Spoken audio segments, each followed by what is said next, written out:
Amelia? Today you'll be coming over here, right? That'll be perfect for me. So do you mind buying some bread on your way over? Seems that we ran out of all our white bread, so we'll need some more. LOL. Huh? Angie? Are you at your parents' house right now? And what if I am? This is my house after all, so being here is only natural.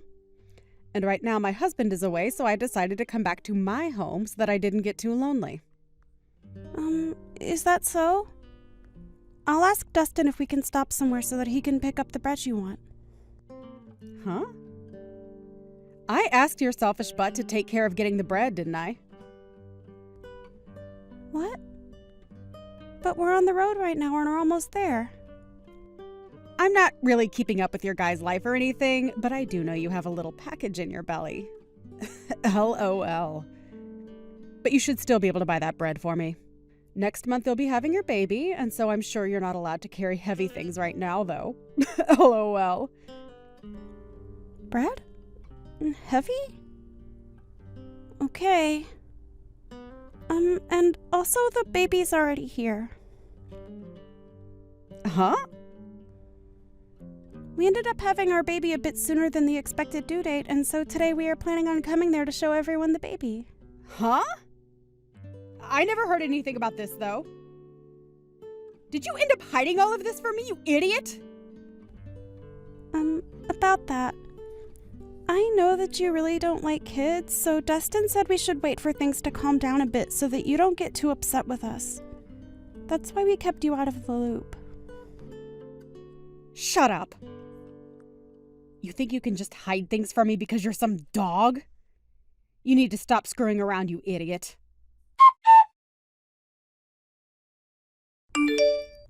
Angie, I'm not going to forgive you for that. I've told the police about this and will take you to court to sue you, so you'd better get prepared. Huh? What are you going on about now? I have no idea what that all means. What do you mean you're going to sue me? I didn't do a dang thing. You have no reason to be saying that now. When I brought my baby over to see their grandparents after we had only just gotten out of the hospital a few days ago, you came up to me screaming that you're supposed to have your baby first, and then you punched me. You getting sued is what has to happen now. What? You're upset about that? I had to do it because you screwed around too much. It's your fault for keeping the birth of your child for me, so you're the one who should be blamed. You came here acting all high and mighty right in front of my face, which pretty much meant you were asking for a punch to the face. LOL. I can't believe this. If I'd known you were actually going to be at your parents', I would have never come today. Whenever I choose to be at my parents' house has nothing to do with you. And it's your fault for not asking before you both got on the road. But even still, that doesn't mean you punch me for it. Especially when I'm carrying my daughter in my arms. If you've got a problem with me that you can't deal with properly, then you handle it when my baby isn't around. But to be honest, there is never a reason to be punching another person over something like this. You didn't even talk to me about any of this, instead choosing to just punch me without me knowing why. You talk too much. Who the hell do you think you are? Are you trying to be a dog by having a baby before your sister-in-law? I can't just sit here and let a freak that can't follow the rules get away with something like that without getting beat up. You're definitely never getting my forgiveness for any of this. What are we going to do then? LOL. Should I be worried that the family idiot might try and do something to me anytime soon? LOL. It's not even like what happened is anything to even be that upset about. LOL. You punched me in the face and sent me into the wall while I had my daughter in my arms, where she almost smacked her head on the wall. And so what, Amelia? LOL. It's perfectly fine for someone like you to get punched every once in a while, right? LOL.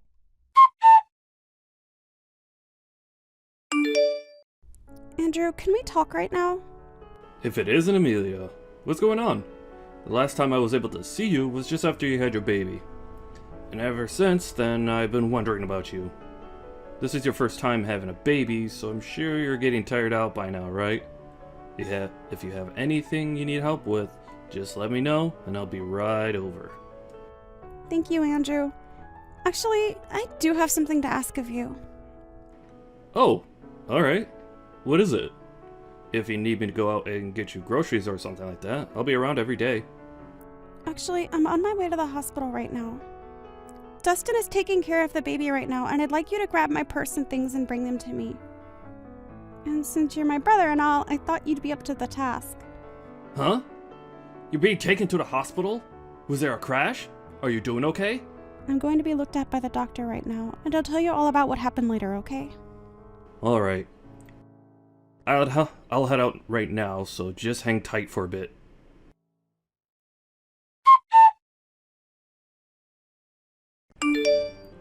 Amelia, are you okay not having to be admitted? You took a bullet to the head, right? I think you staying in there a bit longer to be looked over is a good idea. Andrew, the doctor told me already that I'll be fine. Also, I have to get back to caring for my daughter, so I don't have time to just sit around. You really are one hell of a mother, huh? But if you're not doing well yourself, how are you going to be able to take care of your kid? Please don't overdo it, okay? You were already moving around a lot at the hospital as well, and while in the bed, you ended up falling asleep from being so tired that I didn't even catch all your story. Can you tell me what all went down? Well, before I tell you about all that, I have one more thing to ask from you. Oh? What's that? I'll do anything for you. I'm sorry, but this doesn't have anything to do with helping out with my baby. I'd like you to become my lawyer. There aren't many lawyers around that I can rely on like you, and so this time I'd like to have you be there for me in court. I'm sorry for having to ask this from you. Don't worry, I'll be your lawyer no matter what happened. But the important things that I need to know about relate to that injury you got. Wasn't from an accident, was it? Right. Actually, today I took my baby to my in-laws so that they could see her face for the first time, and while holding her in my arms, I was punched by my sister-in-law. And when I think back on that, she used all her strength in that punch. She hit me so hard, it sent me back into the wall, almost hurting my girl in the impact. I made sure to do anything to care for her safety and used all my body to shield her. And when I woke up from everything, I was getting moved out of the house by the EMTs. What? What the hell? What the hell was she thinking when she did that to my little sister and niece? It's lucky that my baby didn't end up getting injured, and I came out of it not in too bad of shape. But because of how hard she punched me in the face, I have a black eye and a slight concussion, as well as some bad bruising on my back and arms. What is wrong with her? I will not allow this. Wait, what about Dustin? What did he end up doing when that happened? The fact that this just happened to you and I never heard a thing from him yet, something's going on here that I don't like. Dustin has always been on my side, Andrew. And for the longest time, him and his older sister have always been at odds. And I think because of the hate they have for one another, she used that against me today. She's done this before to him, punching him and all that. So I should have expected something. Punching your own little brother all the time is already messed up. Actually, when I asked her why she did this to me, she said she didn't do anything wrong. And then proceeded to blame it all on me. Saying that I'm a dog and a freak. Thinking that I'd get some sort of an apology from her after that was my bad. Don't say that. What was she thinking, punching you when you only just gave birth and you were carrying your baby in your arms? There's no way she's getting away with that. Amelia, leave this to me. I'll make sure that anyone that finds it okay to hurt people, let alone you, finds themselves regretting their actions behind bars. She's going to right back to hell where she belongs. Thank you, Andrew.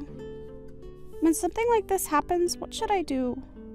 I'm sure trying to stay away from her is the best choice, right?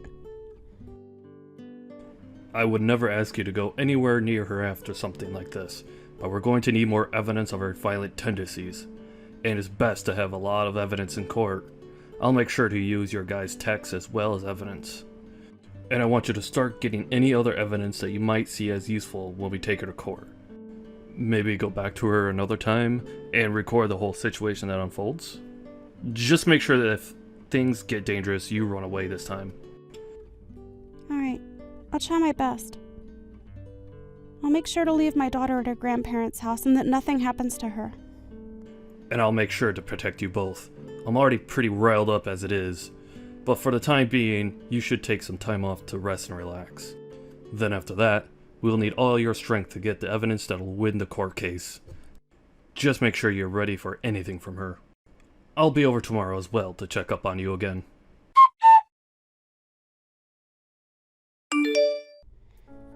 Angie, hello. Just as I told you yesterday, I've gotten myself a lawyer. And so with that, I'll make sure to crush you. I want you to be ready for when that day comes.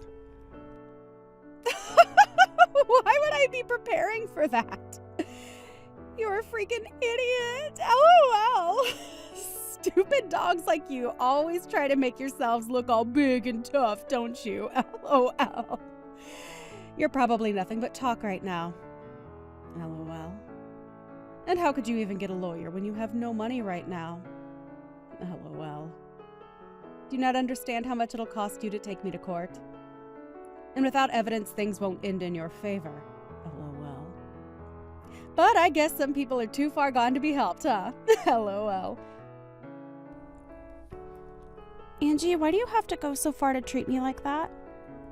I know that for a long time now you've had things against me, but you've never even talked to me before because you hated me so much. Well, I went to a far better university than my dunce brother, and I ended up marrying an elite. So, I have the right to pick on all of you lowlifes. You, on the other hand, came from nowhere with nothing but a high school diploma, and your parents are nowhere to be found, right? You and I are nothing alike. And like I've said before, you're a dog, and I'm your master. However, at some point along the way, you started to hide things from me, and now I've had to step up my game for your actions. Do you see now why I have to be extreme with you? Well, if you've been trying to put me back down, you've already shown me that by what you did the other day. But to be honest, I don't even remember hiding anything from you, Angie. Really? Are you really saying that right now? This is the reason that I hate talking to idiots like you all the time. Listen, you hiding from me that you had your baby before I could have mine is just bullcrap. There is an order to things in this world, and yet you seem to have never learned that. Did you not learn back in preschool about all of that? You have to follow the order, right? This is the reason you're like a dog, you freak! I can't do this. You've been married for 5 years now, and the reason you still haven't had a baby of your own is because you and that elite husband of yours don't get along too well anymore, right? And also your husband is overseas right now, correct? So the two of you can't even find the chance to make a baby right now. So I don't get why you think I need to wait for you guys when you're taking so long. Shut the hell up! It's your fault for not following the order and doing everything without my permission! Even with all the disrespect you've shown me, I'd expect a simple apology from you.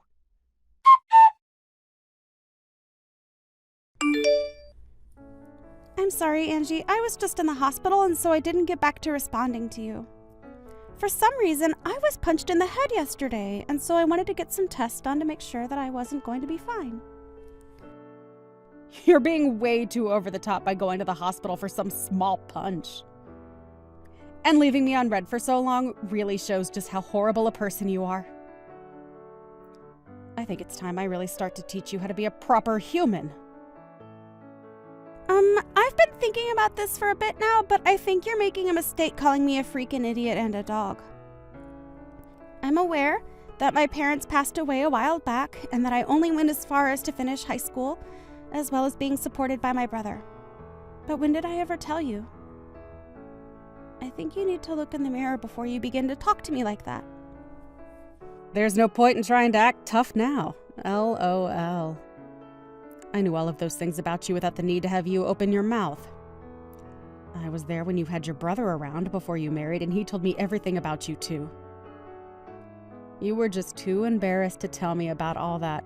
And rightfully so, LOL. I'd be embarrassed too if I ended up with only a high school diploma and no parents around to help me anymore, LOL.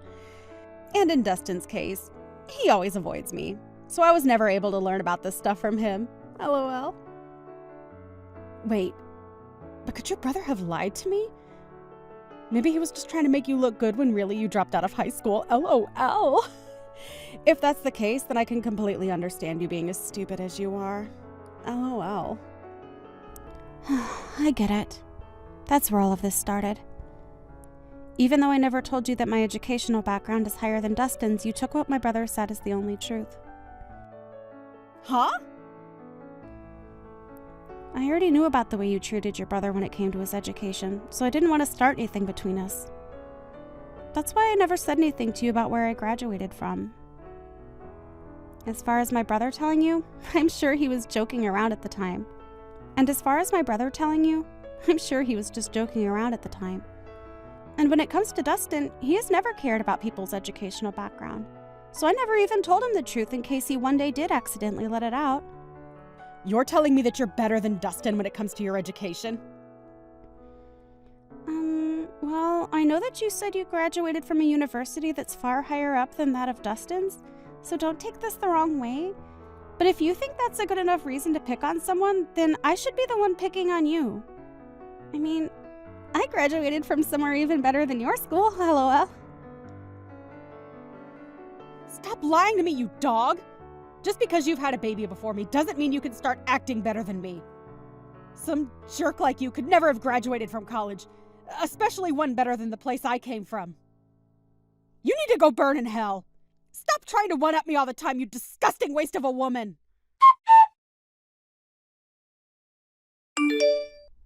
Andrew, I'm starting to get some things from her that can be used as evidence. It seems that Angie really does have something against me. I don't have anything super deep just yet, but I have some things showing that she truly does have it out for my baby and I. I took screenshots of everything, so I think you can use all of this, right?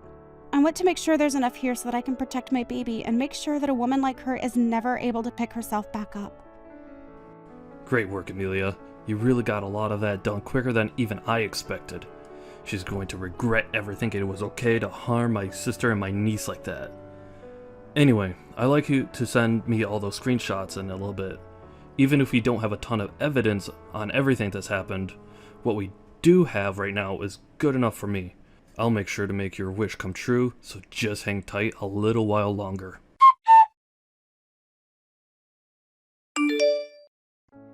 Is all this crap from some lawyer you're doing? What is all of this? I've got things here from the court, and even more things from your lawyer? What the hell is going on here? Did you really end up getting some money to do something? Because it seems that way. Nice to meet you, Angie. I am one of the lawyers from McDonald's law firm. My name is Andrew. As of right now, all those documents that you've been given is due to the mistreatment of my little sister.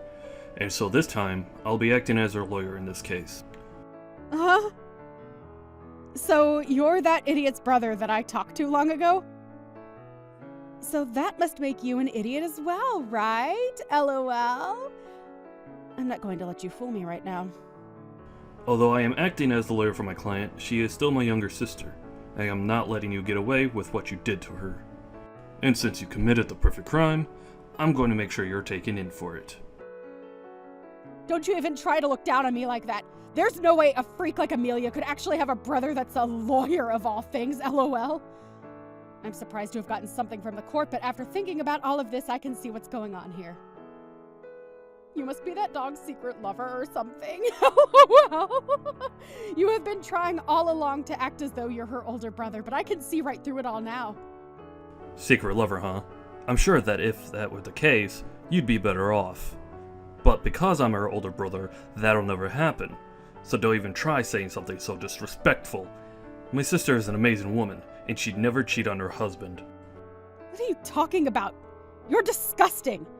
If you really are her brother, then why are you working so hard to protect her like you're together with her? I think you understand the reason why I love my sister enough to do anything for her. The both of us lost our parents in an accident. At that time, we were given all the money from our parents, which let me get into college. But at that time, Amelia was still in high school. And so even though I was working to become a lawyer, I also made sure to play the part of her parent. I worked a full-time job while going to school, and I am so happy that all my work paid off in raising such a beautiful sister. And so, because of that, I can say that I really am in love with my sister more than anyone else, and I am willing to give it all for her. There's nothing more disgusting than a man who is so in love with his little sister. You both should be fighting each other, not being all in love and everything. I can see now why the both of you are such freaks. Well, if you think that my definition of love meant something sexual, then that's on you. But what's so wrong with my wanting to love my sister and care for her? Huh? In my case, the only family I have left is her. So wouldn't it make sense that all the love I have would go to her and nobody else? So that's why I care for her so much. And the only person that took that as meaning I was for some reason her boyfriend was you. You only try and pick at our lives even more and try to find more reason to treat us like idiots. So we're going back to the main point I was talking about. Due to recent events, you're being taken to court. I think it's best if you get yourself a lawyer soon. Now, I'll talk with you more on all this in the coming days. I don't have the patience anymore to deal with you, or else my head is going to explode. So I'm gonna take a break and let myself cool off. Stop screwing around, you! What do you mean by take me to court? I haven't done anything wrong! You can't just try suing me for nothing, right? Are you listening to me right now? Listen to me right now, you freak!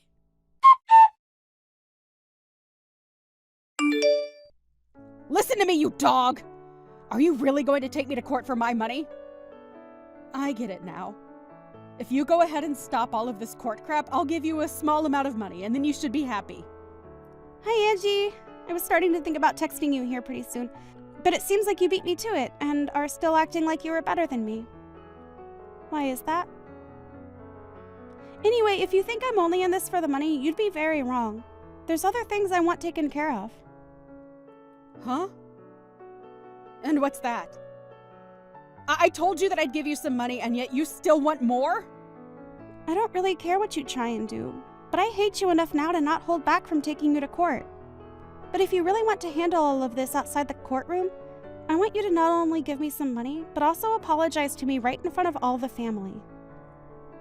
Of course, you'll also be apologizing to your mom and dad, but I want you to apologize to Dustin as well. Oh, stop that crap, Amelia. You think you can get my parents and family to laugh at me? Why do you think I need to apologize to you? Seems that you still don't quite get it. Whether we go to court or not, you're going to have to apologize for what you did. After all, you literally hurt me and almost hurt my newborn baby. And so, in that case, the right thing to do is apologize, right? But you seem to not understand that, which means there must have been something wrong with your education. A dog like you has no right trying to make fun of me, you freak. Well, I tried telling you how I wanted this all settled out of court, yet you still don't seem to want to listen to me. So I guess the next time we will see each other will be in court. Stop that crap! I haven't done a dang thing wrong. This is all your fault, so why do you think I have to listen to what you've said?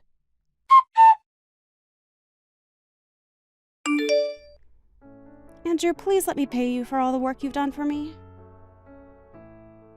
This is like you doing work in the office right now, right? You're fine, Amelia. I'm doing all this work because I want to. And we're only getting to the good stuff now. I'll make sure to get as big of a settlement as I can from her, so just you wait and see. I'm looking forward to the settlement from her. But that and this are a bit different. Alright, then let's do this. How about, instead of paying me anything for helping you through all this, you just accept my work as a present for giving birth to your daughter. Even after all this, you'll need to be keeping your money, so consider this my present to you. Andrew, come on. You really are too nice. Only to you, right? You may not be living with me in this house anymore, but I'll never love you any less than I have before. So even after this is over, know that you can always lean on me for anything. Ah, and I think this case will go great for us. I don't think there will be any way she could defend herself against us. And hopefully all of this helps Dustin out as well. I'd hate for him to get upset over all this. I'm sure he'll be thankful for what'll happen to his sister. But before you start to worry about me and him, remember that you need to get married yourself. You have both a great face and a smart head on you, so you shouldn't let that all go to waste trying to hang on to me. I have a house of my own now, and my own daughter. So you should start looking after yourself a bit and stop worrying about me.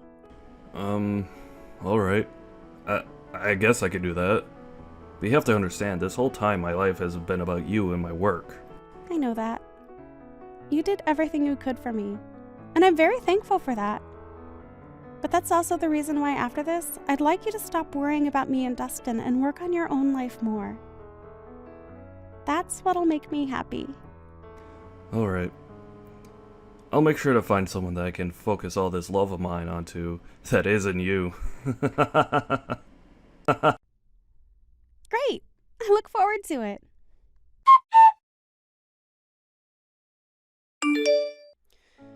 There's no way this is happening. What was all of that? Why was nobody listening to anything I said in that courtroom? You think I should just listen to that idiot lawyer of yours and settle outside the court with you? Everything is acting like they're better than me right now. You are going to pay for this, you jerk! I'm not going to pay anything to you after this. If you'd like others to listen to you, then perhaps you should listen to all that crap you planned to say before you spew it all out. I told you already that this is all due to your childish behavior and that I'd never forgive you for what happened. And like I said when in that ambulance, I told the police about all of this. I think you'll be taken away by them soon, so be prepared for that. Taken away? You mean into custody? You were being serious back then. I was. The way you acted back then was dangerous for my daughter and I couldn't let you get away with that.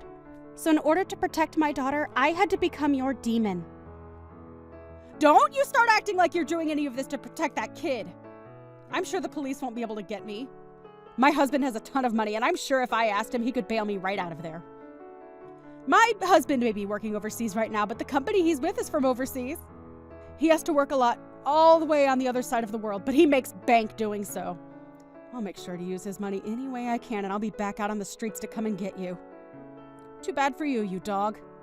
I'll remember this. I'll make sure that you burn in hell with that brother of yours and your baby. Well, that husband of yours has asked for a divorce recently, so I don't think you'll be able to afford anything. What? I don't think you understand me yet. I told you that I'll do anything to become your demon, and that includes getting your husband involved. Actually, even before that, I had a look into you and your husband a bit more, and I found out you'd been cheating on him. The man you've been with is a handsome-looking bartender, right? Amazing. You go out to him to drink fine liquor, and then after that the two of you go out and make love behind your husband's back, right? Why have you looked into my life that much? That's my private life, you! I could take you to court for that. You're too late, though. You're in the middle of going through the court system as we speak. LOL. And before you try and get your husband to understand you, I've already talked with him and shown him all the evidence. He may be overseas at the moment, but he can still get a divorce. So thank you so much for making all your trips with that bartender so obvious. It really helped me get more evidence than I'd asked for. So with him knowing all of this, prepare to get an earful from him when he tells you the news. Your husband also knows about how all the money he's been giving you has gone into that bartender, so he has every right to be more than angry. But even if you hadn't cheated on him, he also knows about the procedure you got to stop yourself from having kids. I always knew you hated kids, but never thought you'd take away your own ability to have them. LOL. You think he's just going to throw me away for all of that? There's no way he could do that to me so easily. Well, you threw him out first, right? So I'm sure you won't only be getting divorced from him, but he'll be asking for a settlement as well. Good luck paying for all the damages you've caused. And I think I'll let you know this right now. I have no plans of going easy on you with the money I ask for. And even if you do lose everything, you'll still have to find a way to pay me. This is your direct path into hell. I hope you have a wonderful time. LOL. No! This can't happen! I'm supposed to be on top! I've been to a great school and have an elite husband. Why won't anyone come to help me right now? Hey! Can't you at least let me off this once?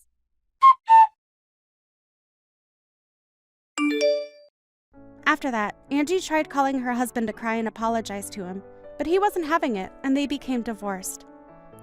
She also tried to run and hide from the police in the courtroom, but they were able to grab her just in time and take her into custody, where she was then told she needed to pay us. Along with all of that, her family finally had their say in the matter, and everyone chose to cut ties with her. She was not charged with assault in the end, as I told my brother to let that one go, because I want to see her suffer in this society.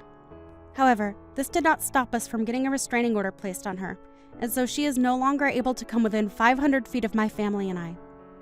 She's now trying her best to work a job so that she can start paying off all her debt, and so these days you can find her in dirty clothes looking as though she hasn't slept in weeks.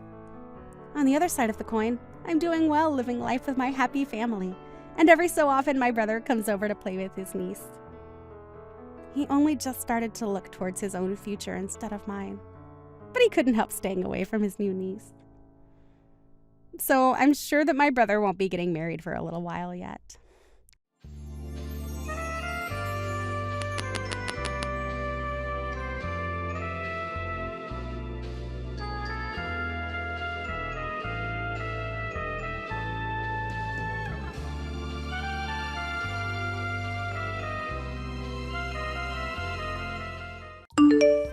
Apparently my dad hasn't got long left to live.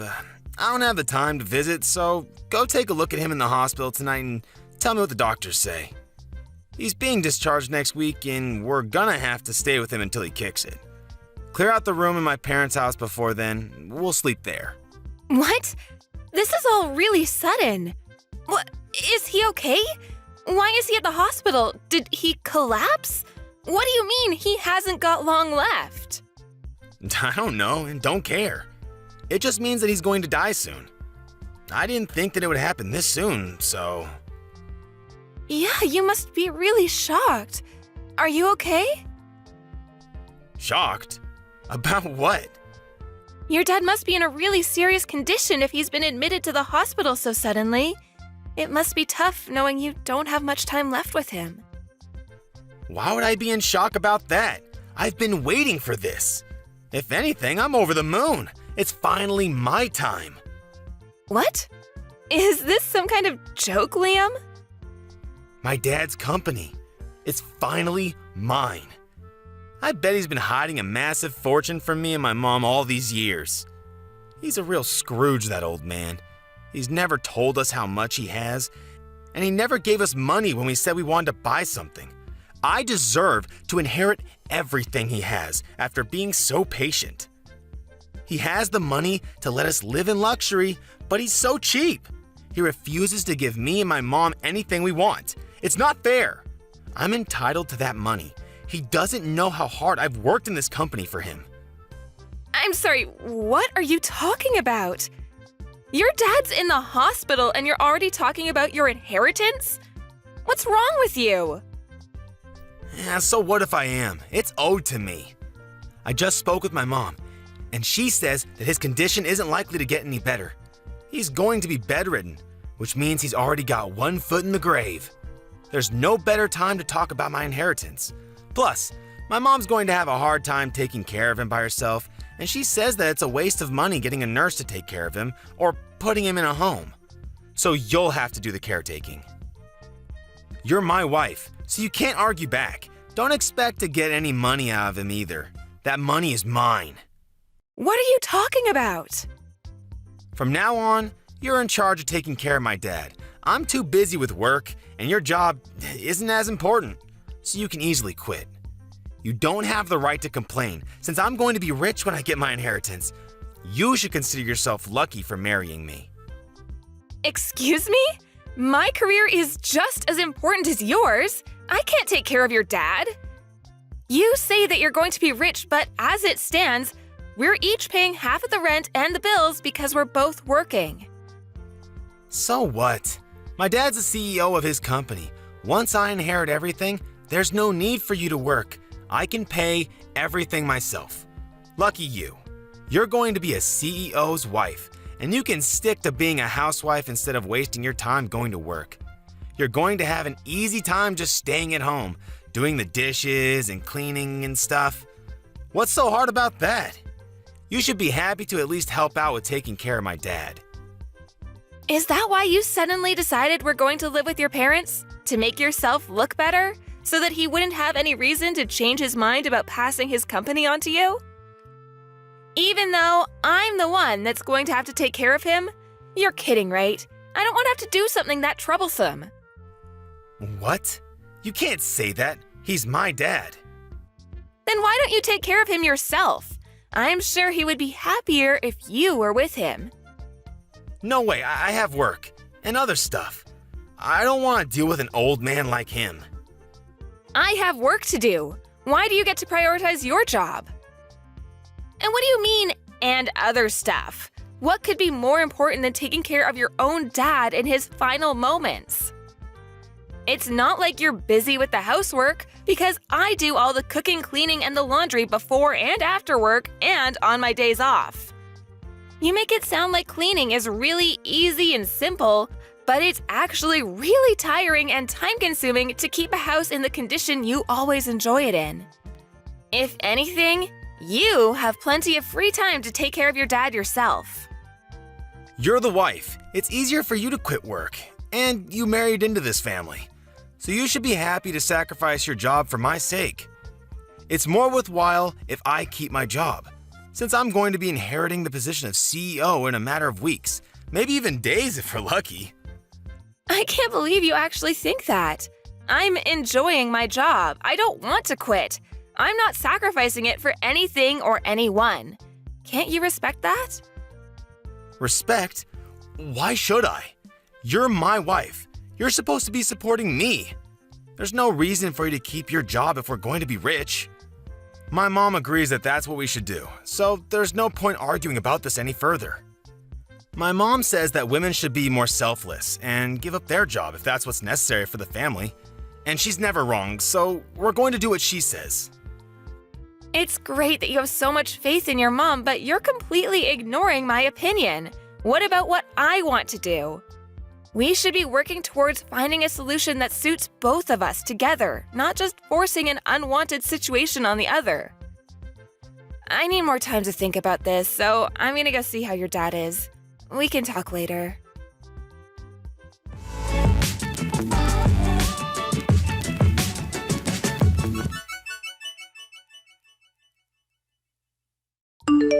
My mom and I are going on a trip to a hot spring. I'm leaving my dad to you, so make sure you take care of him properly. What? Are you going to leave me to deal with everything by myself? What about your dad? I don't know and don't care. Figure something out. Huh? What do you mean you don't care? It's your job to take care of him, not mine. I don't care what you do, as long as you don't hire a nurse or a helper. It's a waste of money.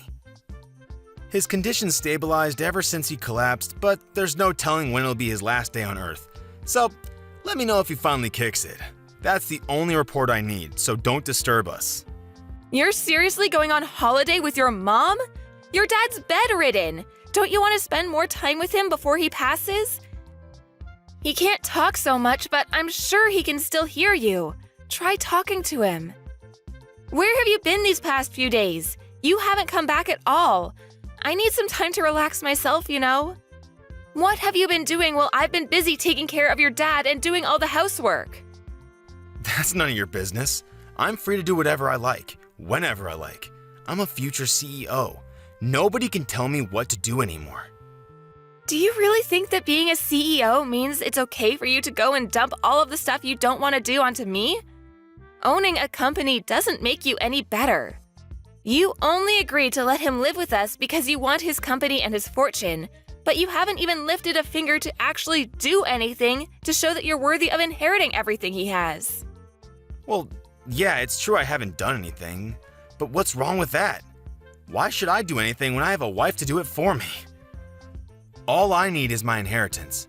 I don't even have to be there when he dies. I can't believe you. Does your mom really agree with that?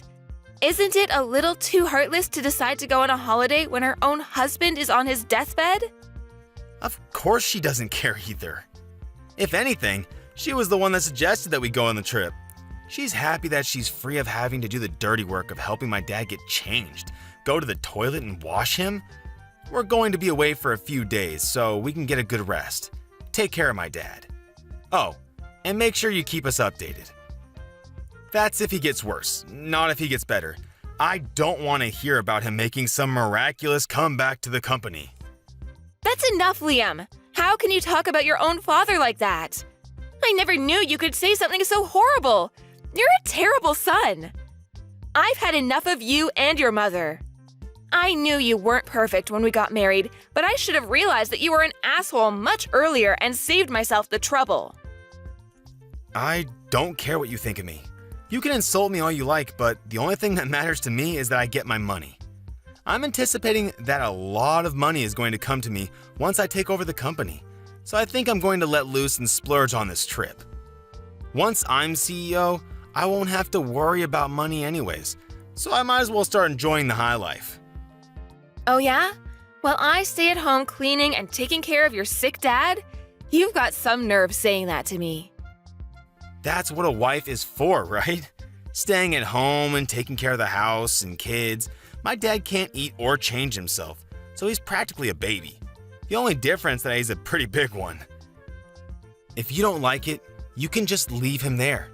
That might even speed up the process for us, and we can blame you for abandoning him if anyone questions why he was alone. Keep that in mind if you do decide to disappear.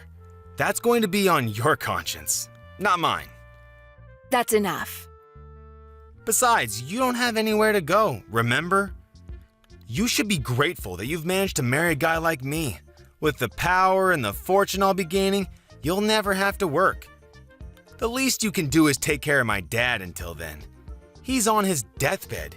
You won't have to take care of him for that long. Anyway, I've got to get ready for my trip. I'll see you when I get back. Who's on their deathbed? Huh?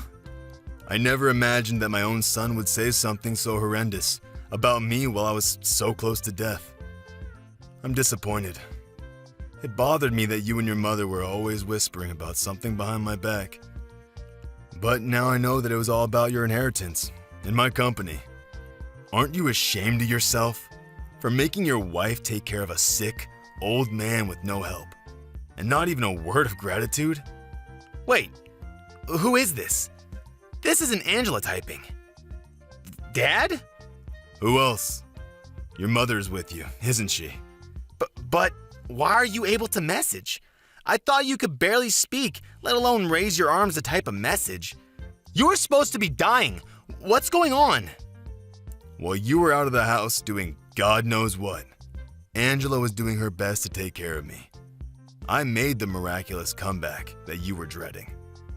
Once I was able to move around more freely, Angela told me that you weren't home and explained everything that had happened. I found out the truth about you and your mother and your true intentions. Wait, you've got this all wrong. If you read the conversation we had until now, then you need to know something. Angela made me say all of that. We had an argument about something really stupid, and I said some really bad stuff about everyone that I honestly regret now. You shouldn't take any of it seriously. It looks bad, but it's not my fault. This is one big misunderstanding, I swear. Liam, do you really think that I'm stupid enough to fall for a pathetic lie like that? Thank goodness I found out about what you and your mother were really like before I passed. I would have turned in my grave if I had let you inherit my company and use my money for your stupid shopping sprees. Before that happens, I'm going to rewrite my will. What? You're going to change it? I'm going to leave everything to Angela. What? Are you out of your mind? Why would you give your company to a complete stranger? She's got nothing to do with the company. You let that complete stranger nurse me back to health. What? It's not like she had anything to do with your recovery. She's only been taking care of you for 1 week. You can't just decide that all of a sudden. What are me and Mom going to do? Are you just going to leave us with nothing? I don't have any money to give to a son and wife that were looking forward to me dying. You didn't even think to spend more time with me. You're out on holiday, I hear. I was planning on giving the company to your little brother, but all of my money is going to Angela for being a wonderful nurse. She's worked extremely hard to keep on top of the housework while spending as much time with me, reading to me, and talking to me. She deserves everything I can give her. What? What are you talking about? What do you mean? You're planning on giving the company to Leon? You were never gonna give me the position as CEO in the first place? Even though I'm the eldest? You don't have what it takes to run a company. The only reason why you even have a job is because you have the same last name as me. You never earned anything for yourself. On top of that, you used your connection to me to influence the people around you and never worked a day in your life. I hear that you've been sitting at your desk, twiddling your thumbs while some other office worker works overtime to finish your work. You haven't done anything to deserve the position of CEO. That's not true. Who told you that? They're lying. They're just trying to turn you against me. You don't even deserve to have a woman like Angela as your wife. She's much too good for you, too generous and too kind. She's wasted on a selfish man like you. What you've done is unforgivable. What are you talking about? You've got to forgive me. No, wait, I haven't even done anything that needs forgiving. Believe me. This is all part of Angela's plan. She's been after your money ever since she married me. She's turning you against me so that she'll get everything. Enough. I'm not interested in your lies, Liam. As long as I'm alive, you're not getting anything. And I'm going to make sure that you can't inherit anything even after I'm gone. You're not welcome in my company or in my home. Don't you dare show your face to me ever again. Don't say that, Dad! I'm your favorite son! Please, wait! That's what you get. Huh? You seem pretty flustered after being lectured and practically disowned by your dad. How pathetic. Angela? This isn't funny. Why did this happen? Why did you show my dad the conversation we had? Your dad's been up and around for the past 2 days and his condition has improved a lot since he woke up. We've had time to talk about a lot of things since you've been out, and I still have time off of work.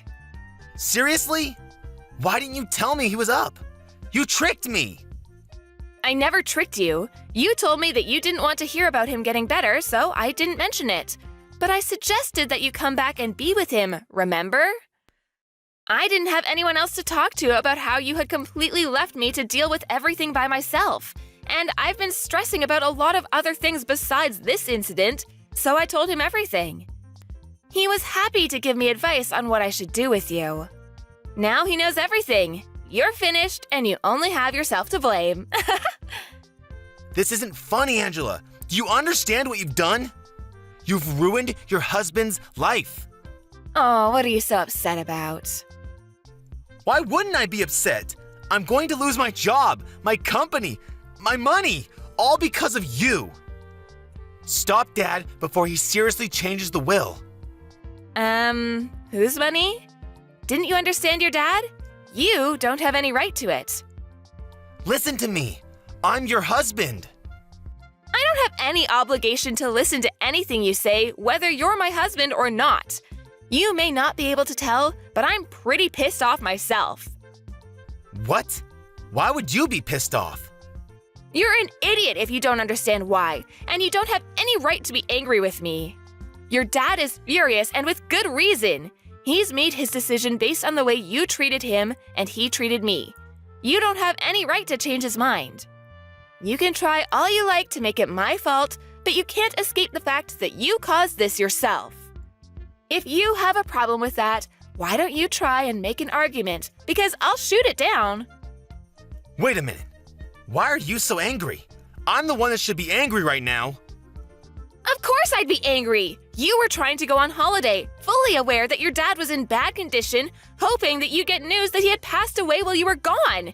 You're the worst. Not only that, I have proof of the affairs you've had, and I've passed the evidence on to your dad for him to look at. Affairs? What are you talking about? I haven't had any affairs. I've been thinking about filing for a divorce for a long time. I just didn't know when would be the best timing. But it looks like there's no need to think it over anymore. If anything, thanks for giving me the opportunity to break it off. What? You are thinking about divorce? Since when? Why would you want divorce? Don't you understand that you're a lucky woman for being with me? I'm the CEO's son. What else could you possibly want? It's taken a while, but I can finally see you for who you really are. I can see that you're not the man that you made yourself out to be when we were dating. Living with you and being married to you has shown me how selfish, lazy, unreliable, and dependent you are.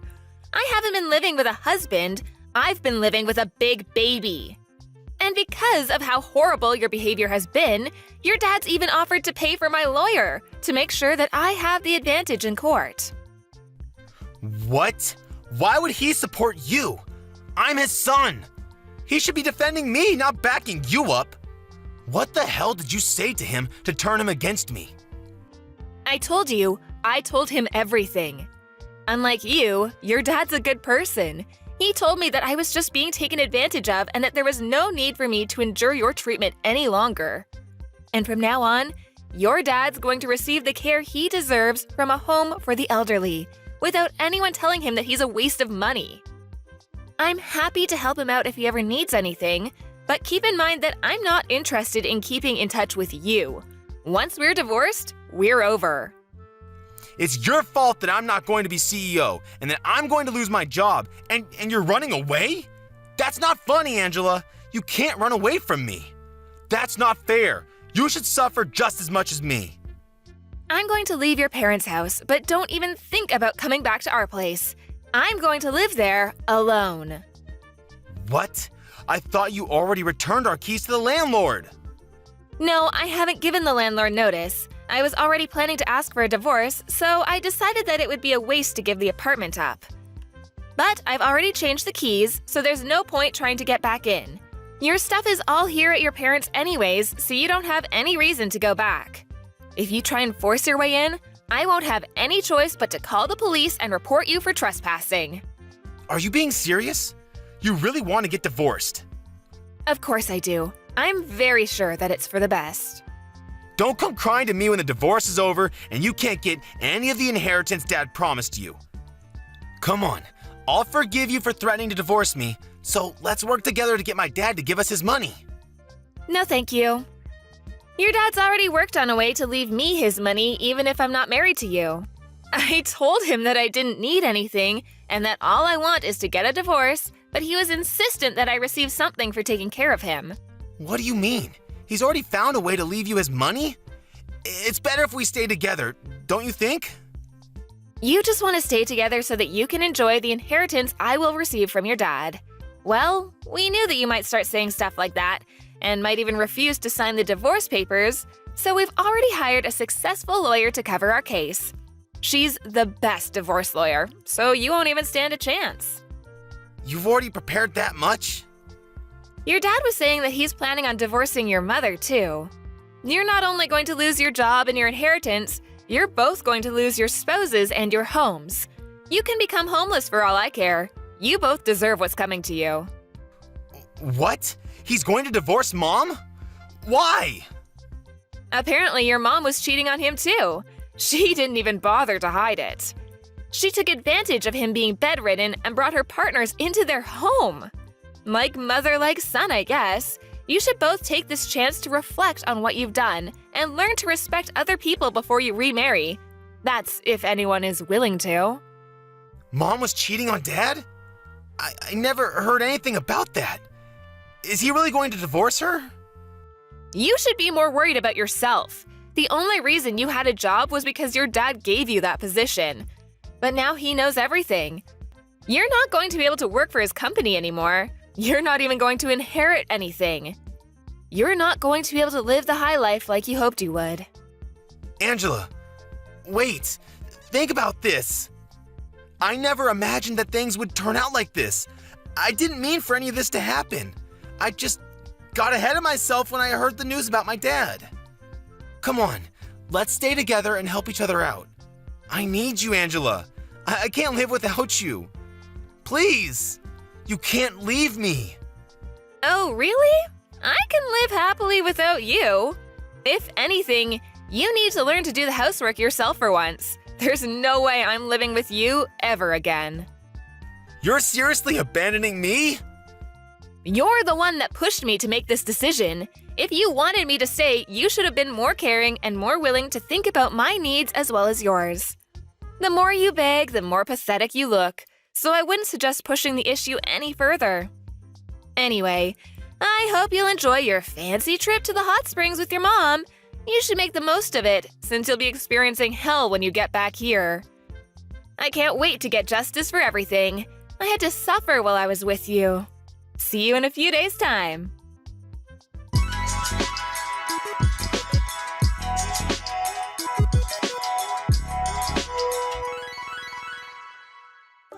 In the end, Angela cooperated with her father-in-law to fight both Liam and his mother in court. Apparently, Liam continued to beg her to change her mind even after he returned from his trip, but Angela ignored him until the papers were signed and filed. After the divorce was done, she only told him that she never wanted to see him again and refused to talk about the inheritance. Her father-in-law had returned to full health in a matter of days, making it pointless to talk about the inheritance. Angela's mother-in-law had no choice but to accept the terms of the divorce and was kicked out of their home. Liam lost his job, and because he believed that he would inherit his father's fortune, he had never saved any money. He was without a job and a home, and was going to have to live hand-to-mouth for a while. He's still paying the compensation he owes to Angela while living with his mother in a shabby apartment, working day and night to earn enough to feed both himself and his mother. As for Liam's mother, the shock of getting divorced and losing the lifestyle she had enjoyed for decades caused her to become a shut-in, and she had started showing signs of dementia. Liam had to take care of her himself since he didn't have enough money to put her in a home, and finally realized how much trouble he had caused Angela by forcing her to take care of his father. Both of them had finally gotten what they deserved.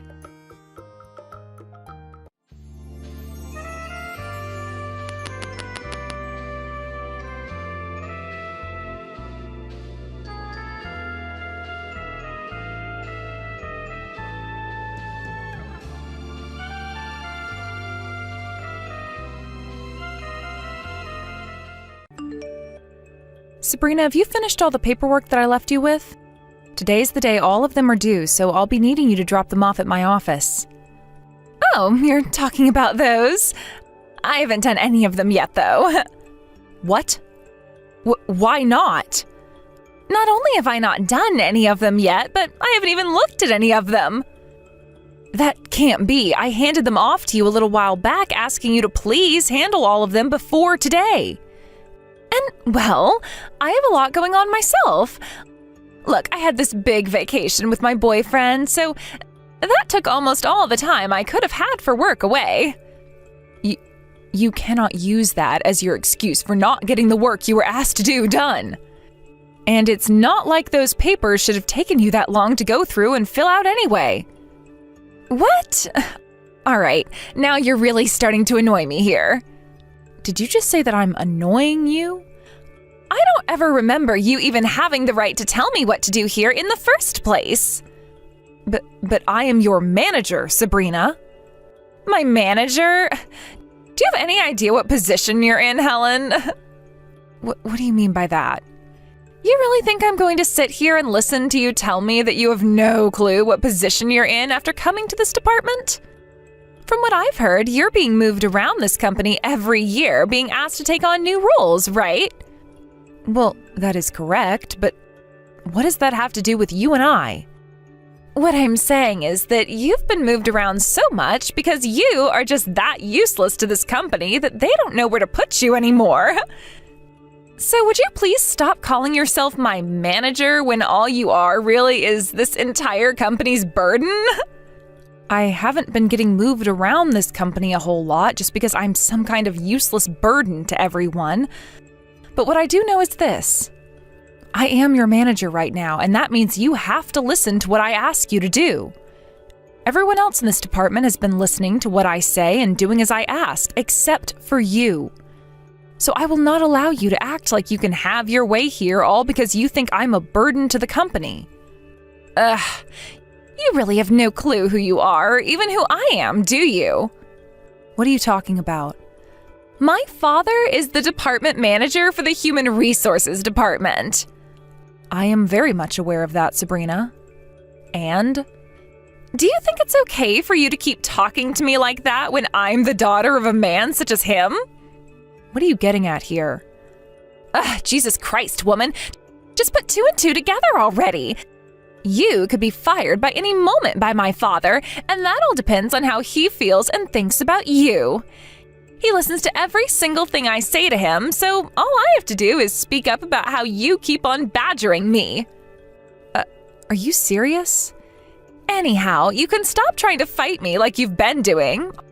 All right?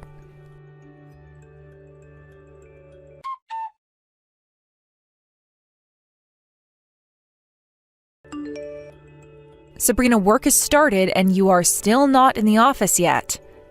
Has something happened to you on your way into work? I haven't seen you anywhere yet, so I'm going to assume you're running late. Sorry about that. I'm not feeling all that well today, so would you please let me have the day off? What? You're only telling me that now? If you've been feeling too sick to come into work today, you should have called in sooner than 15 minutes after your shift started. Well, if you'd like to know, the reason I'm feeling really under the weather today is because of you. Because of me? That's right. I always have to sit in the cubicle next to yours, and that old person smell you always give off has been making me feel more and more sick. It's to the point I can't even focus on my work anymore, and now I feel like I have to throw up all the time. So the reason I have to take the day off today is because of you. That is very rude of you to say, Sabrina. I smell like an old person? I'm not even close to that age yet, though. Oh, so you really haven't fully realized it yet? Well, just know that I've noticed your disgusting odor, and because of that, I cannot get my work done in that office. So I've had to take desperate measures in order to have you exterminated. Exterminated? How have you gone about doing that? I asked my father to go and get rid of you. I asked for him to fire you and make sure that you never come back. So get the hell out of that office building, you old hag. You have to be kidding me. You cannot use a reason like that in order to have your father fire me. Well, unfortunately for you, that reason worked. All because I told my father that your stench was making it difficult for me to work, and if I'm not able to work, that's a major issue for the company. Why do you think you can say something like that about yourself? Because I was the one who went and set up that contract with A&A Foods. That was the first time this company has ever partnered with a company as massive as that, and it was all because of me. And not only was this a massive contract for the company, but it's worth over $30 million. If I'm not able to continue my job like I've been doing, then this company is going to have to take care of the reason for why that is. I am the ace of this company. In other words, there is not one person in this whole entire building that can go against me without meeting the fear of my father's boot. And do you think that gives you the right to have me fired? If this doesn't lead to you being fired, then I'm just going to harass you more and more within the office until you quit and leave this place yourself. I hope you're ready for what awaits you.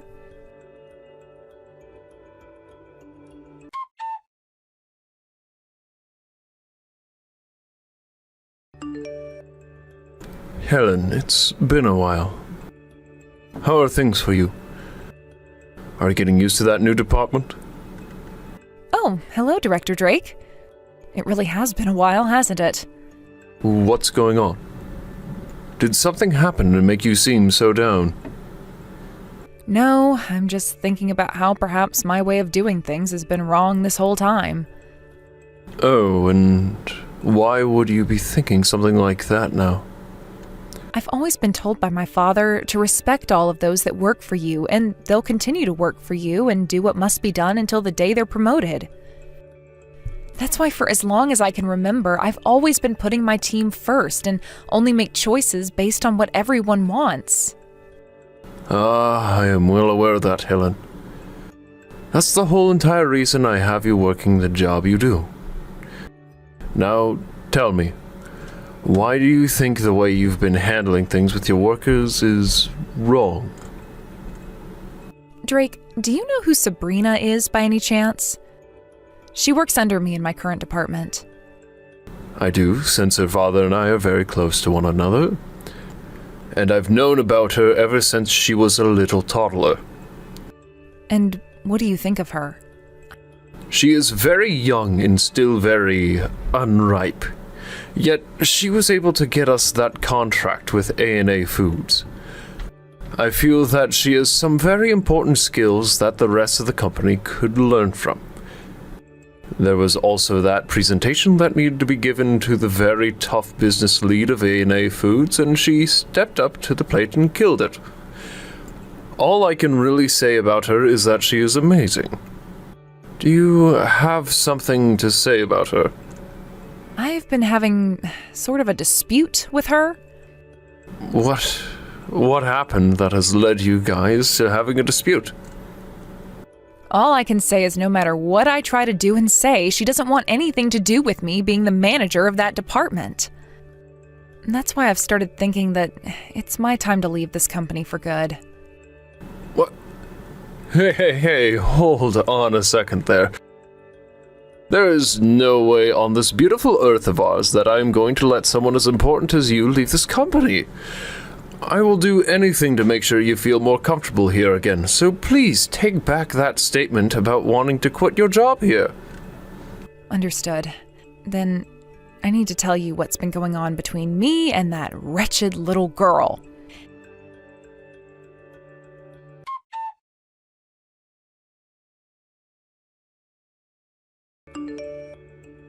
Hey, did you still go into the office today? Because if that's the case, then I'm going to stay home today as well. Is that so? Well, in that case, I guess you'll be out of the office again today. Unless I quit. Really? Then quit. Oh, finally. But since I'll be quitting, you need to start making your way back to the office now. If you're not going to be a part of the company anymore, I suppose I can go back in. I know that not having me around the office would be a major detriment to the company and would even lead to it going bankrupt. It is very true that you have left a mark on the sales department that you've been working in. That's why once I have quit and left the company, you will most likely be given my position as manager of your group. Is that something you'd like to do? Something I'd like to do? Why are you asking me such a stupid question as that? If anything, it would be a blunder to not put me into that position next. But if you become a manager like I've been, you have to be here all the time to make sure that your employees are managed and that they all get their work done. That's what I'm wanting to hear.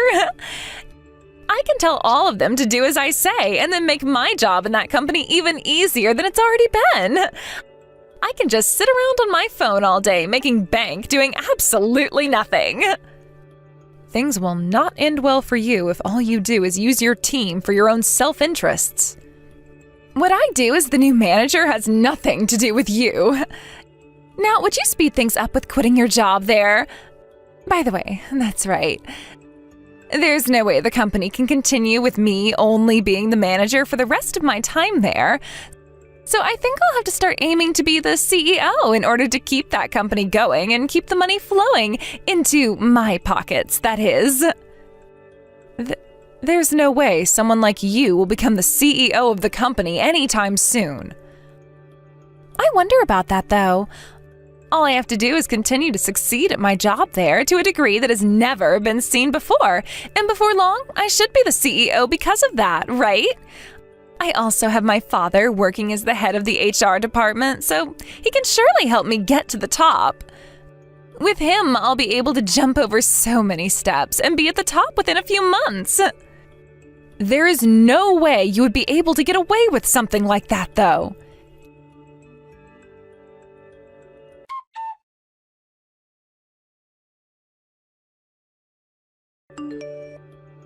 Hey, how much longer are you planning to hang around the place? You promised me that you'd be quitting, right? Hold your horses there.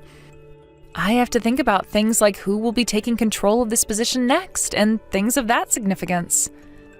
So I can't just get up and leave as soon as you think. Then just give me the job as the manager and you won't have to be worried about who takes over next. I have no reason to be doing something like that, right? I am still within the company, so I can't just give you the title of manager without me leaving the company first. Also, I'm still not sure if you're truly ready to become the next manager here, or if you need more time under your belt to learn. Huh? We all know that I'm going to be the next manager, though. I am the ace of the sales department, after all. I'm not only really young still, but I've left a great mark on this company. I think this company would much rather have me in your position as soon as possible, instead of waiting around for a smelly old hag to leave. Everyone in this company knows that I should be in that position instead of you now. Therefore, you give me that seat you've had right now. You will not get away with yelling at me to give up my position like that.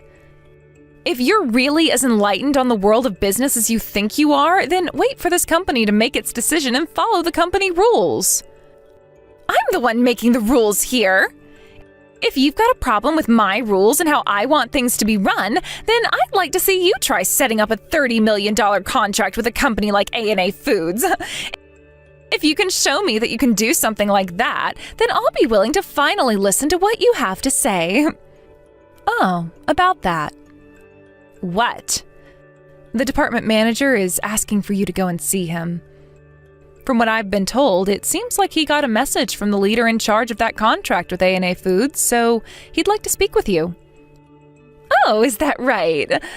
I'm sure the department manager will be asking me to do some more work for him now. For some reason, he's always seemed to be very into me. Really, being as gorgeous as me is not a gift at all. I'd hurry up and get to his office as soon as you can. He's waiting for you patiently. Fine. It looks like luck is on your side today, taking me away from this discussion. But when I get back from the department manager's office, let's continue. So don't you run away from me. Sure. I'll be waiting for you to come out of there.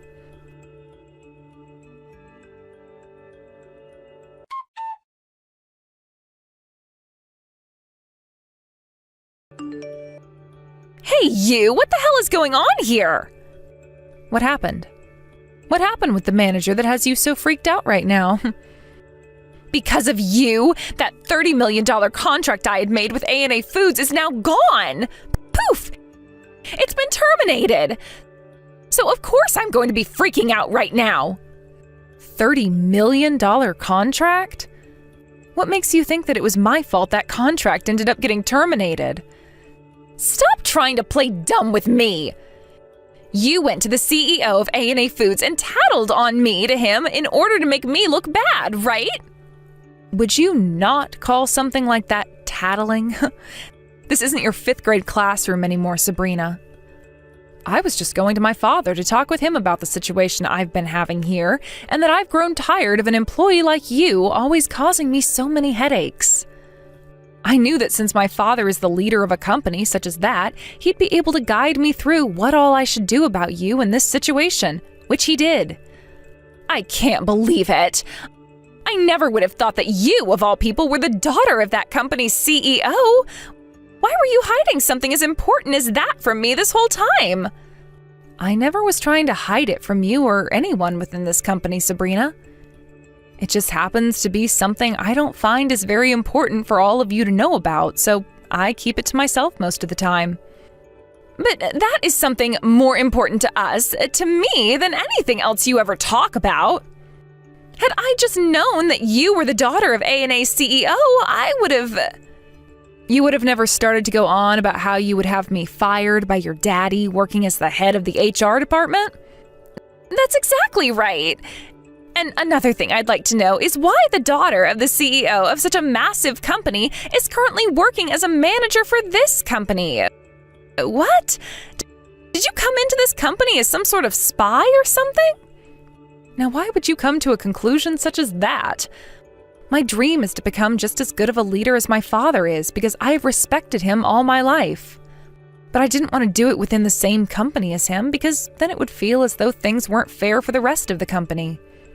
So I joined this one where I plan to use only my own strengths to make it to the top.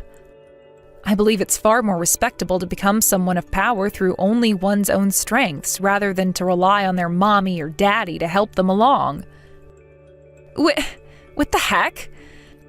So what you're telling me is you used your dad's position to get you into this company as a manager?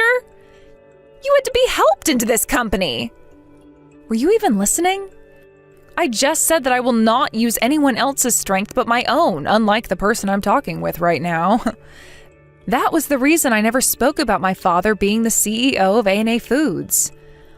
I wanted to do things the way everyone else does them, and that started with me having to interview for a job here and make it through the whole entire hiring process. I never used my father's position for anything. But it's because of your dad that the contract I had scored is no longer going to happen. I don't care about that. I'm sure that after I had talked with him, he could no longer find it in himself to trust you with such a contract and asked that his sales team end that contract. This has nothing to do with me, and personally, I don't care what happened to it. And when it comes to my father, he never lets personal feelings get in the way of his decisions. Anyway, I'm going to go and tell one of my higher-ups about all of this right now. What? Are you going to go crying back to your daddy again? I will not! I'm going to someone even higher than my father. My father is a great friend of the executive director, and he also happens to know me very well.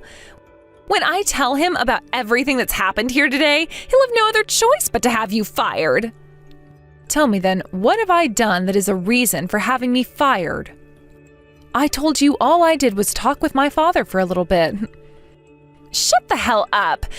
You went and told your dad all about what's happened here, whether it was true or false, and then made him terminate that contract in order to hurt me. Because of you, you've gone and dealt this company a massive blow. So now you're going to have to take responsibility for what you've done and be punished. If there is anything that I need to be responsible for, of course I'll be gladly punished for it. But as far as I'm aware, I've done nothing wrong. Sure. You can use whatever excuses you have up your sleeve, but compared to what I have to say about you, your excuses will not save you. And that's because the executive director and I have known one another ever since I was a little girl. Is that so? Then please go have a word with him. You just sit there and wait in fear, please.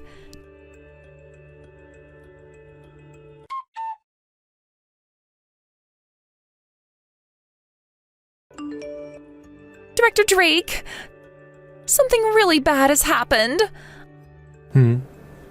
Sabrina? What bad thing has happened? I'm sure you may have heard about this already, but that massive contract I scored with the company with A&A Foods worth $30 million was canceled. I sure have heard about that happening. I've been thinking about that all day, as a matter of fact. And, well, I have something to tell you about that. From what I've heard, that all happened because of my manager. You're telling me that was Helen's fault? Can you elaborate on that a little further for me, please? It turns out that she's the daughter of A&A Foods' CEO. Ah, I already knew about that. And what she told me is that she went to her CEO dad and told him things that may or may not have been true about me.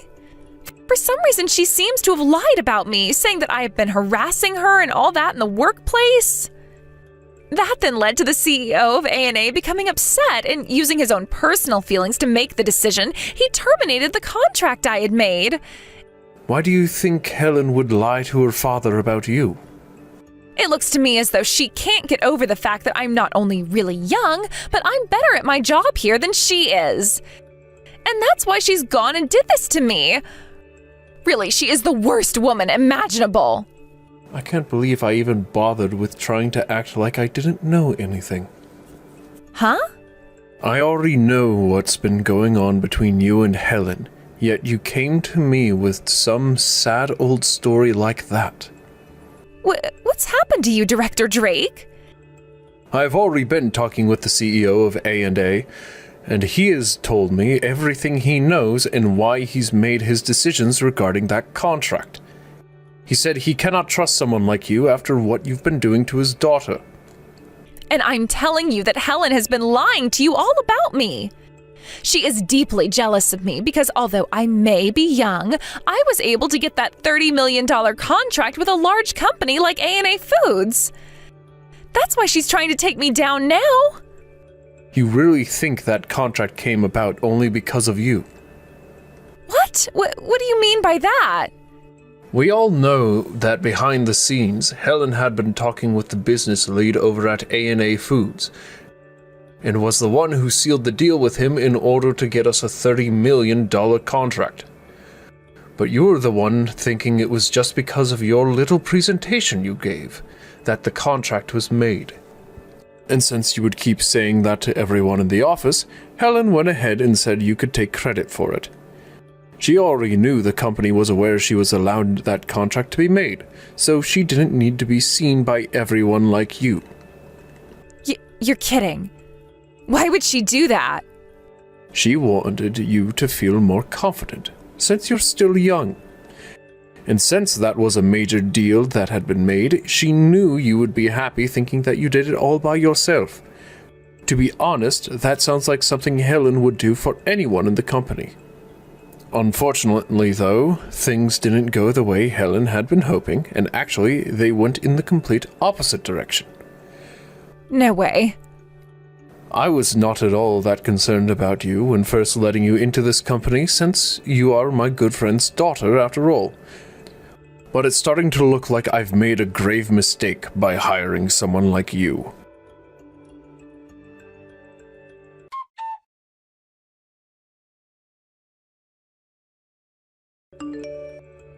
It's all because of you that everything is falling apart for me. Oh my, if that's the way you're acting now, that would mean you had an excellent talk with the executive director.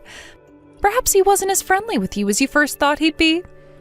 You went and talked with the director about me as well then, huh? He didn't even listen to a single thing I was saying to him just then, not a single thing. Really? He sure is a smart cookie for doing that. You've really gone and done it this time. Did you know that ever since I joined this company, I've been in the hands of the executive director? He's always had a lot of faith in me, and because of that, we've built a wonderful friendship together. And when I went to him talking about what you've been doing to me, there was no reason for him to listen to anyone else. Well, whatever. You're already quitting this company, so once you're gone, I'm sure I can get back on his good side. So, Helen, hurry up and quit already. I don't even want to see your face anymore. About that whole thing where I said I'd be quitting, I've decided that I'll be staying with this company a bit longer now. Huh? You're breaking your one and only promise to me now? I don't ever remember making any sort of a promise with you about that.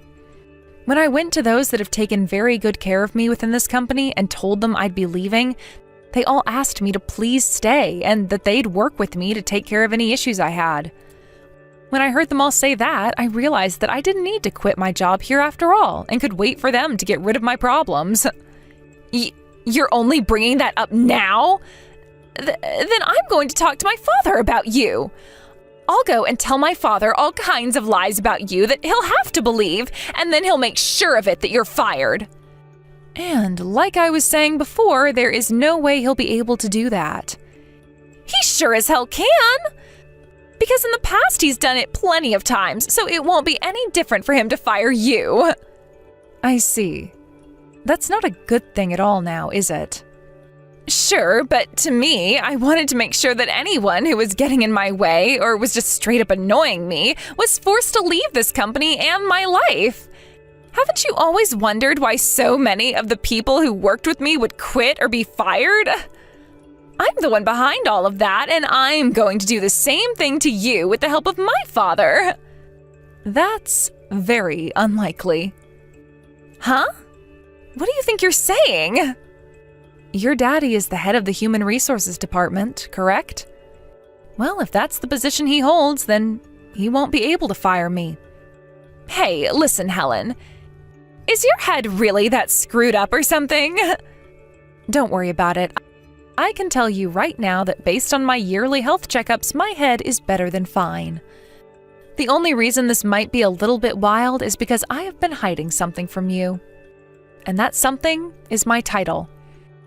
I'm not the manager of that team you're in. I am this company's supervisor. Huh? What did you say? I'm sure you can't believe what I'm saying.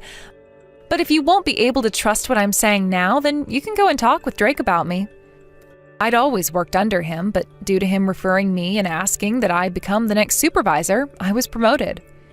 You have to be lying this time. And when it comes to the company's supervisor, the only way one can be fired is after a meeting is held with all of the company's stockholders, a power which your daddy does not have. So there's nothing he can do to get me taken out of this company. Then I'll tell everyone that you've committed a scandal. I'll make something up about you that is so bad that you'll have no other choice but to leave your job at this company and never come back. It'll be so bad that you'll never find another job anywhere else because talk of it will spread so fast. Then there will be nothing left for you to do. As long as I get my father's help with this, we'll make sure you have to leave this company and are screwed for the rest of your life. You always seem to go back to thinking that you can just easily have me fired. That's because I can.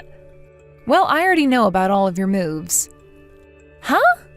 How would you know about everything I can do? I've known more about you than even you might know. And that's because I've always been watching you and following you to make sure I have all the evidence I need. What are you talking about? As the supervisor of this company, I have the ability to hold internal investigations within the company. And so I made sure to put someone else on the case of you and everything you've done so far, along with myself, of course. I have to have evidence of what everyone's been saying about you, and the easiest way to do something like that is to come down to your level. So what you're saying is, thank goodness I have all this wonderful conversation with you that I can use as evidence now. Especially your texts confessing to what you've done to employees in the past and what you plan to do to me next. No, wait. All of that, everything I just said was all a joke. As of right now, your daddy is in my office having a word with me and one of my colleagues about you and about everything you've done with the help of your daddy within this company. And from what he's said to us so far, he confirms that what you've just told me is all the truth. What? That asshole. What does he think he's doing? Therefore, the next person that will need to come to my office is you, and then we can have a bit more of a personal discussion with you. Wait a second. I was being used by my father this whole entire time. I didn't go through with all those things because I wanted to. I'm sorry, but I don't understand whatever language you're using to give me such excuses. But what languages I do understand are all being used by those you have harmed with the help of your daddy. So there is nothing left that you can do to save yourself. There's no way. If you do this to me, then my future. For the time being, you will not be allowed to come into the office and will be asked to stay home. So please gather all your things off your desk and go home. If you don't, I'll make sure security knows it and have them escort you out of the building. I have a lot of work to do myself here, so I can't see that you're actually kicked out of here personally, but I'll be listening. Wait, please. Can't you please just listen to what I have to say? I'm very sorry, but I can't.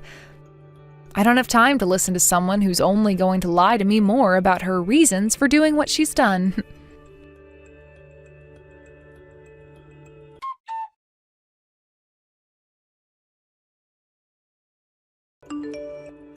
Sabrina has confessed to everything she'd done. And now she's going to be fired from this company. Wonderful. Really, though, I am very sorry about everything that happened this time. Why are you apologizing to me right now, Helen? Well, after what I had done or tried to do, I only ended up making things worse with her. I never expected her to only grow more irritated after I said I'd be quitting, but she did. You didn't make the wrong choice regarding her, though. I think it was very smart of you to try and fool Sabrina into thinking you were leaving for the sake of the company.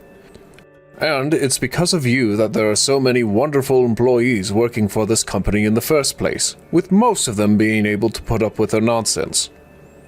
Are you sure that's the case? Of course I am. And had she been like all the other employees, she would still be working here. But she was too cold-hearted. Too cold-hearted? That's right.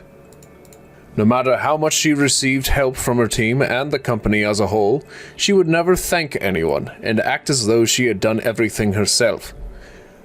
There are always going to be people like her, so we just have to make sure to get rid of them before they can cause any real damage. I see. So what you're saying is the next time I notice something wrong, like them being too cold-hearted or selfish, I need to get rid of them right away instead of trying to make them feel at home here? Of course. I'm sure things like that aren't ever going to be easy for you, since you were raised to give everyone a chance and respect all those who work under you. No, this time I learned my lesson after having let someone like her act so ridiculously for too long. Had I really been putting all my care into the company and the employees, I would have never let Sabrina get that far. It will always be a tough challenge understanding when to let somebody go for the betterment of everyone else. But luckily you got to experience firsthand what happens when you don't let that somebody go. Now that you are aware, though, you are one step closer to being just like your father. Thank you. And I'll make sure to continue learning from things like this until I am just like him.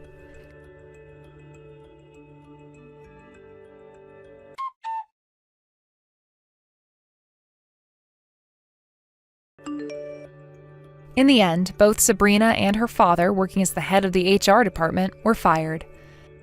As for her father, he was of course a lot older than her, and at his age it would be a lot tougher for him to find another job after losing his job in such a miserable fashion.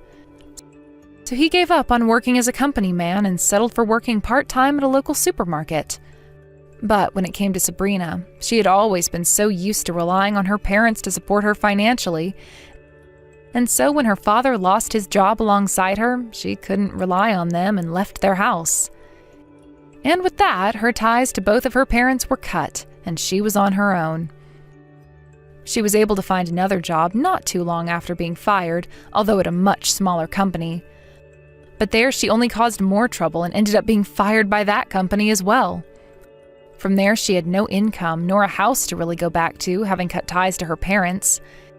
And so she started going from one friend to another, hopping from house to house, while working part-time at a fast food joint, all in order to try and save money for a place of her own. The only issue is she hasn't told any of her friends the truth about what happened to her yet, and goes on about how she's one step away from being a CEO and will be able to pay them all back for letting her sleep at their places in no time. But it'll only be a matter of time before they all learn the truth, and she is kicked out of all those houses and forced to become homeless.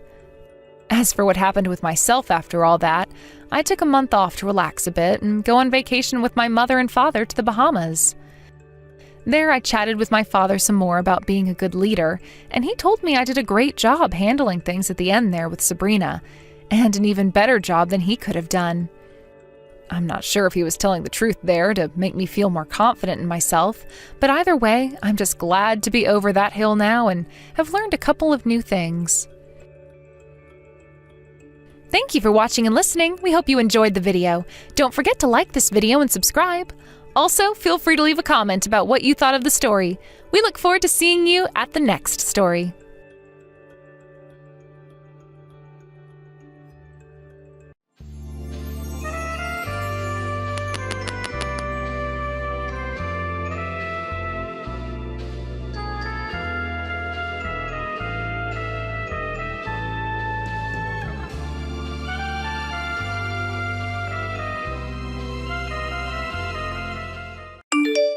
Hannah, are you planning on coming out again for another one of our family reunions? You really are quite the stubborn girl, aren't you, considering that you don't even have any connections to the rest of my family? Good evening, Pam. I am planning on coming out again to your family reunion, but I didn't think that was going to cause such a problem for you. Well, it will be a huge problem for us here, indeed. You really are going to be getting in all of our ways by showing up yet again, and I'd like to recommend you stay home instead. Wait, I really don't see how I'm getting in the way. I've heard that recently you've been complaining about having to work over and over again, and that's why you never make anything for my son to eat. Ken is going to starve because of you. Start feeding my son some more meals soon, or else. Can't you see the whole reason he's coming back home to me all the time is because you never make him any food? He always comes in saying that he hasn't eaten in days, and that you're never home to help make him something after he gets out of work. Seriously, why did he have to end up marrying such a useless woman as you? I'm sorry, but in my case, I happen to have a lot of work going on and not a lot of time to be home. And so to make sure that things around the house don't go sideways, I ask him to handle some of the chores for me. He should be more than capable of cooking for himself if he needs to, and I am totally fine with him dining out if he doesn't have the time or drive to cook. Really? So now do you understand why I haven't always been there to cook for him recently? I cannot believe any of this. What? Making your husband do all the cooking and chores for you? What the hell do you think you're doing to my son? He should be out working a job himself instead of sucking up to a wife like you. Huh? Well, right now I'm the one working outside the house for the most part. Well, I've never heard anything about that from him. I'm telling you right now that you forcing him to do all the housework while you go out and play around is what makes you an awful wife. Can't you see you're an embarrassment? I feel that you coming to talk to me about all of this is not the right choice. I'd recommend you go talk with your son if you have any further things to talk about. Goodbye now. Ken even said it himself. He's told me that he's starting to think that getting a divorce isn't all too bad of an idea after all. Excuse me? Is that something Ken has really said about us? Well, of course it is. If he wasn't saying these things right now, then why would I be lying to you about it? From what it looks like, Ken is starting to become really stressed out by what you've been doing to him. I think he's at his limits now with the way you've been handling things. And I'm sure you're well aware my son can find another wife after you in seconds. After all, you are just an old hag at this point, and he's better off throwing you in the garbage and finding himself a younger and more attractive wife. So he's really been saying these things? Well, it might also be that you're having delusions about all of that, and he's never said anything close to what you're thinking. I guess I really should go have a chat with him about all of this now.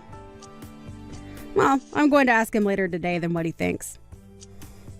I've already told him about how it's time he leaves you, and that I have your guys' divorce papers all ready to go and everything now. I think the best option for you now is to start looking for a new place to live after he leaves you. Thank you for the recommendation. I'll think about it.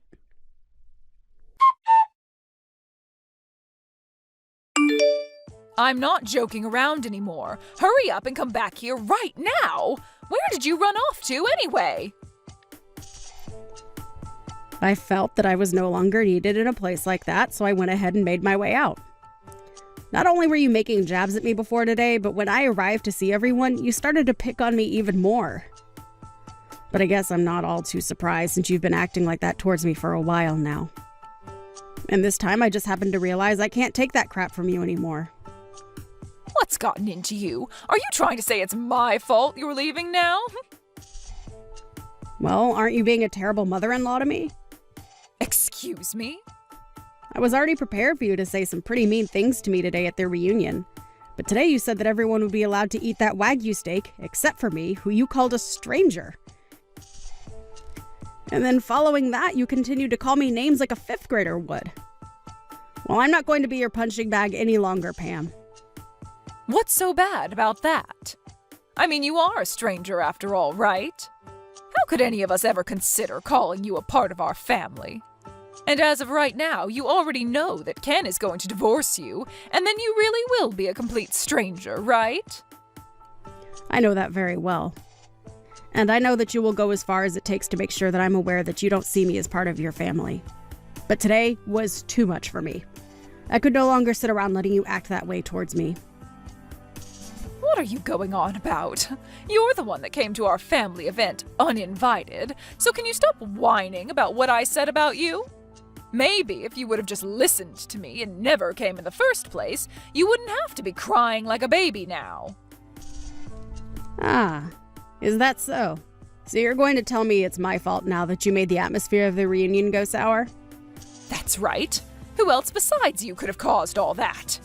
Today was supposed to be the day my family got together to enjoy one another's company and eat some dang good steak.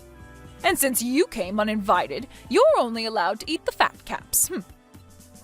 I'm going home. Oh my, you really did let all of this get to you. Say whatever you'd like about me and what I'm doing. I see there is no further meaning to me being around you today, and that's why I'm heading home. But listen, Pam. What? I'm totally fine with us both becoming complete strangers since that's what you want. But know that I won't be the one in trouble after I've gone home. Please don't forget what I've said, okay? Huh? What the hell are you talking about? I'm so happy right now to see that you'll be out of my hair forever. This is the best day of my life. Is that really how you feel? Well then, I hope you can continue being that happy when I'm gone. I'm heading home now, so good day to you. And make sure to tell Ken that I'm on my way home now as well, and if he wants to know why I've left, tell him to look at the text I'll be sending him shortly. And while you're at it, you leave my son and get the hell out of his house for me. I believe that I will go ahead and do that. Now, goodbye.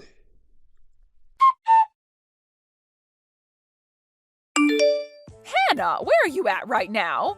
I'm sure my son has been trying to call you plenty of times as well right now. Why are you not answering his calls? I don't see any reason to answer his calls, and I'm on my way back home now. Huh?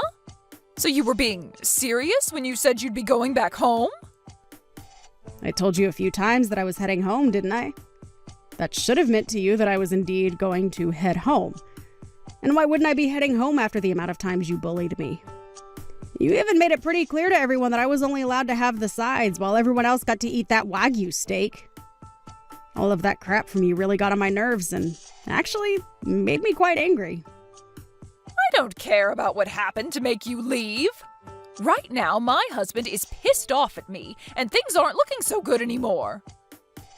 And he has the right to be pissed at you. Huh?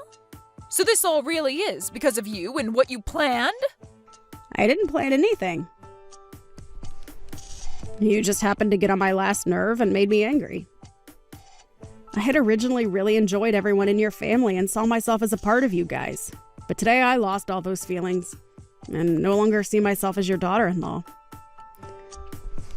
So, I told your husband and your son that I'd no longer be sending you guys any money and that I'd no longer financially support his business. Huh? Sending us money? Financially supporting his business?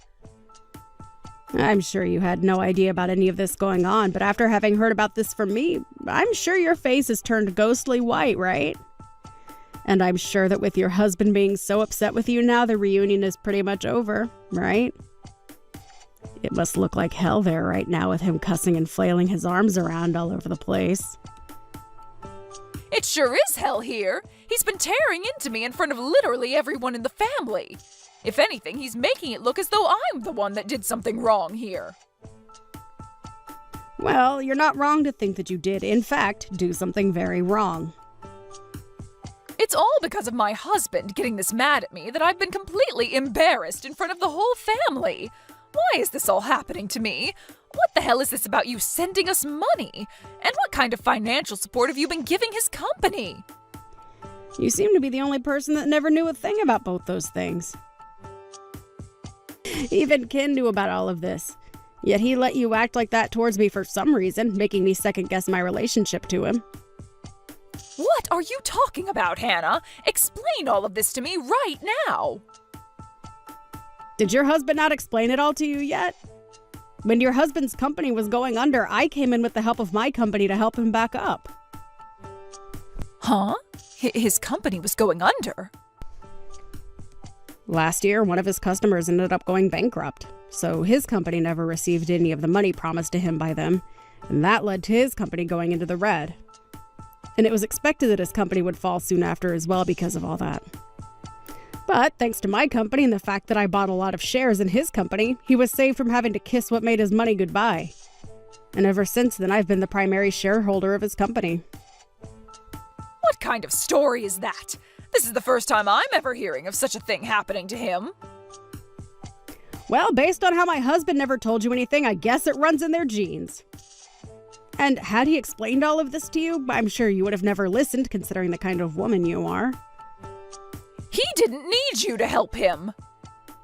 Say whatever you think, but had it not been for me, your husband would have lost his company and after that, all his money. And of course, since he's the father of my husband, I decided to continue supporting his company. But after what's happened with me today, I believe that I no longer can afford to hand over any more money to him, and therefore will stop helping his company stay about the water. That's why I told him a little bit ago about everything. And also, I haven't only been supporting his company through money, but through lending equipment to him. But I'm going to need all that back from him now. So just be aware that his company might not be able to operate after the end of this week. Wait! I get that you keep going on about your guys' work and everything, but I can't understand half of it. You did know that I have a company of my own, right? I knew that. I heard that part from everyone already. But a company being run by a female? Really?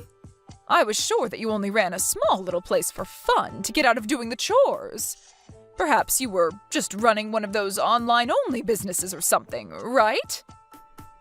My work is not for play, and I'd never do anything to try and get out of doing chores unless it were making me millions. And as for online-only businesses, you can make a lot of money through them and influence a lot of people. Of course, my business is a lot more than an online business now, as I have offices everywhere, and I am considered larger than your husband. I never knew that. Well, that's just how it is, Pam. And now I'm aware that you don't want me in your family anymore. And for some reason, your son, my husband, doesn't seem to care about how you harassed me all these years. So I'm going to leave your family, now that it's very clear to me there's no way of being seen as your daughter-in-law. I have done all I could to help you and your family through your tough times, but I can no longer afford to do all that for any of you. I'm so happy to be a stranger to you all now. Hold on, Hannah. What do you mean by that? I'm saying that I'm going to go ahead and divorce your son. And thanks to that advice you gave me before, I've prepared everything for our divorce, including those divorce papers you gave me.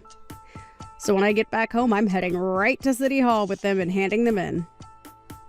And that will make us being strangers official. Isn't that just wonderful? What? You really went ahead and prepared for that? And Ken was okay with all of it? He happened to care more about what you told him to think of me than about how I was supporting you guys in your husband's company. Such a freaking idiot he is.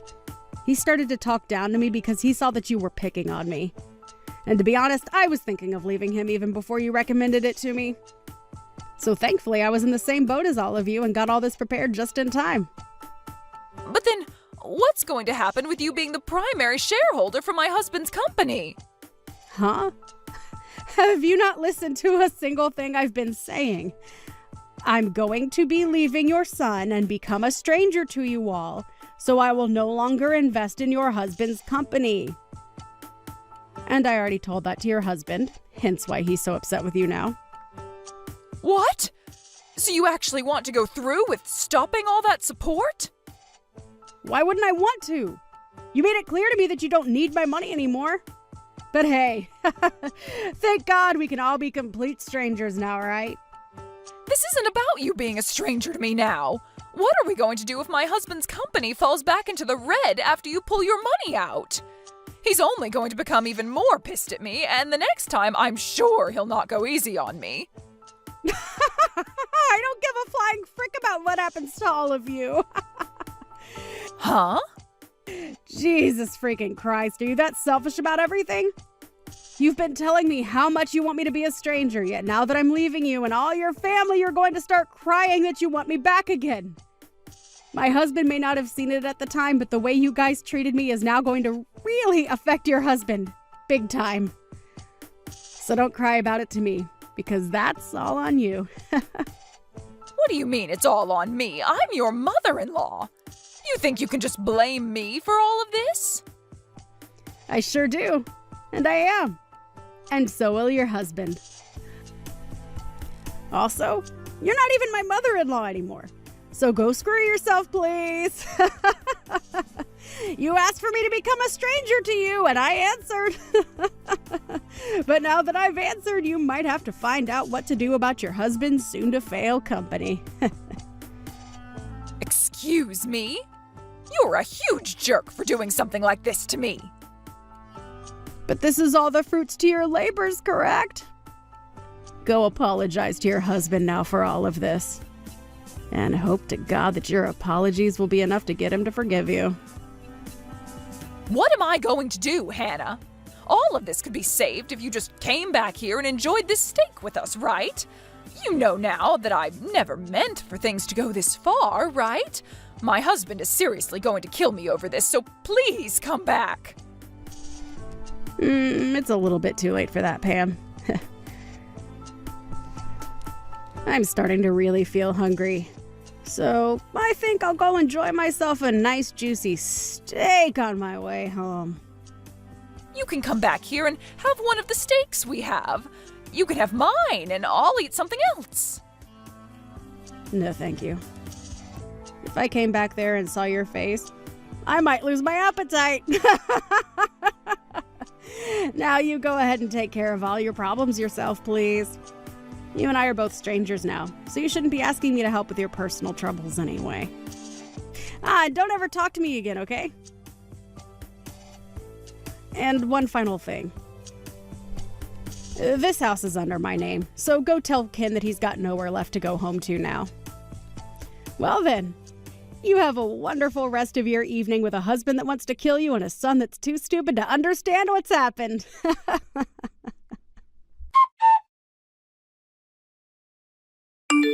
Even after all that, Pam tried her hardest to come to me asking for help as much as she could. But I had already handed in our divorce papers, and so she was nothing more to me than a complete stranger, as she'd always wanted. And as for her husband being pissed at her, he ended up taking things all the way to court. And there, he forced her to get a divorce from him, and then proceeded to have her kicked out of his house, where she is not left living on the streets. She was also given nothing of his properties due to her having damaged his business with the way she had acted, and so she had nothing to her name besides the clothing on her back and a few other accessories.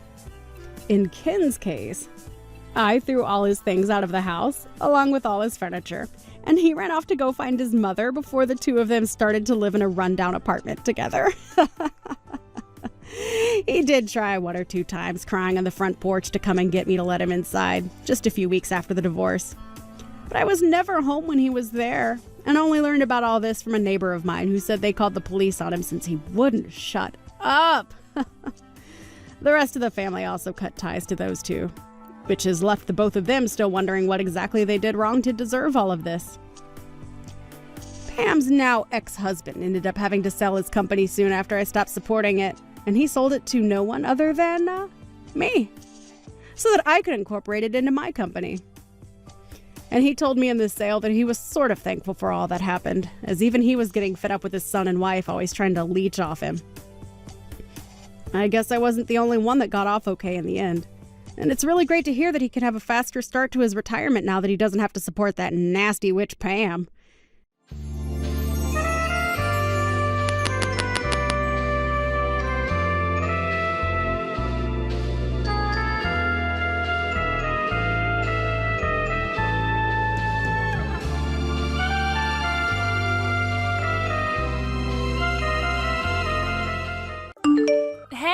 I've just gotten married, Ashton. But I'm never going to invite an antisocial disgrace like you to my wedding. You weren't planning on coming, right? If you do, you'll have to pay for that crap. Huh? Why are you talking to me about this stuff? And I wasn't ever thinking of coming to your wedding, Bridget. I didn't even know you planned to get married, nor do I care that you are.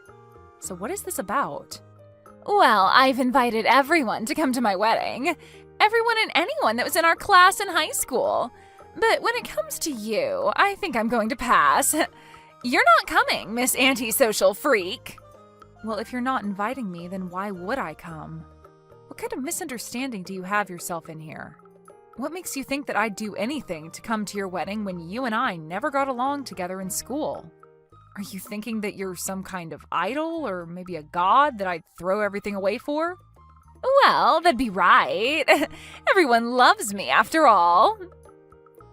I respect you for having so much blind faith in your appearance, but to make sure that you're aware, I'm not a fan of yours. And that's why I have no reason to try and show up to your wedding. I have no idea what you're trying to say, so could you just shut up? Hold up, you're the one that came to me to talk. Well, anyway, I'm not going to go to your wedding, so you can relax. Sorry that you had to worry about me.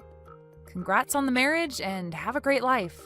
I don't want you to celebrate me at all, Ashton. You just saying that has made me feel sick to my stomach.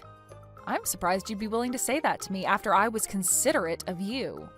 But what's up with you acting as though I'm some sort of a plague? Well, when it comes to your looks, you only make those that glance at you nauseous and sick.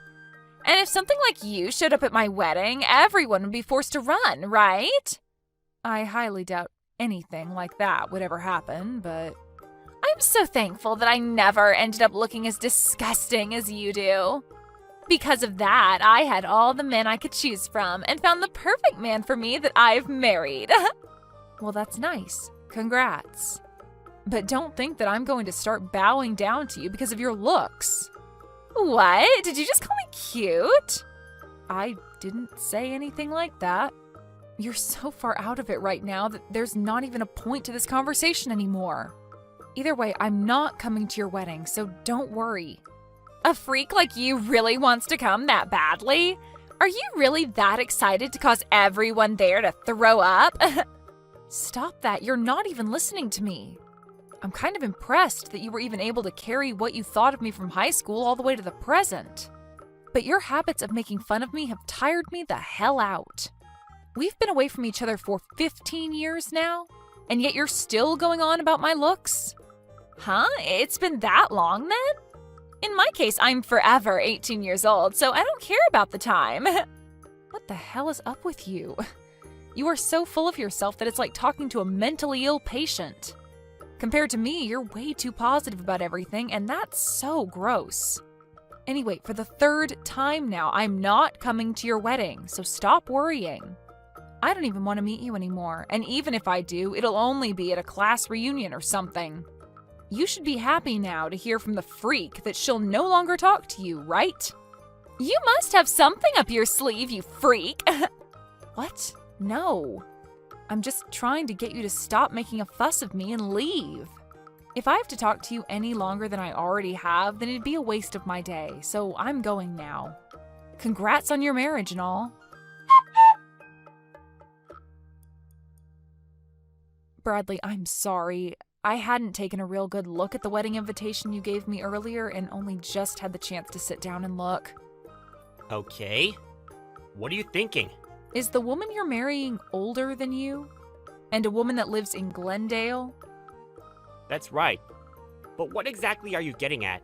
I see. I knew it. I think that your wife is a woman I know. What? Are you sure about that? Do you think I can go and ask her? No, I think I want to surprise her on the day of the wedding. You don't mind if I'm the one to announce you to on the day of the wedding? Well, as long as you're okay with doing it. Well, I do feel a little hesitant, but I think I'd be willing to do it for you. Are you sure? Thank you so much. I look forward to how you plan on introducing the two of us at the wedding. I'm really looking forward to how surprised your wife is going to be. She's a friend from far back in the day. I really never thought that you would have been friends with her. Thank you again for taking on the introductions for us. I'm excited to see you on the day of the wedding. You as well, and I'll be eagerly waiting for that day. Are you kidding me, Ashton? Why the hell are you here? I never thought you'd have the audacity to slap me in the face twice.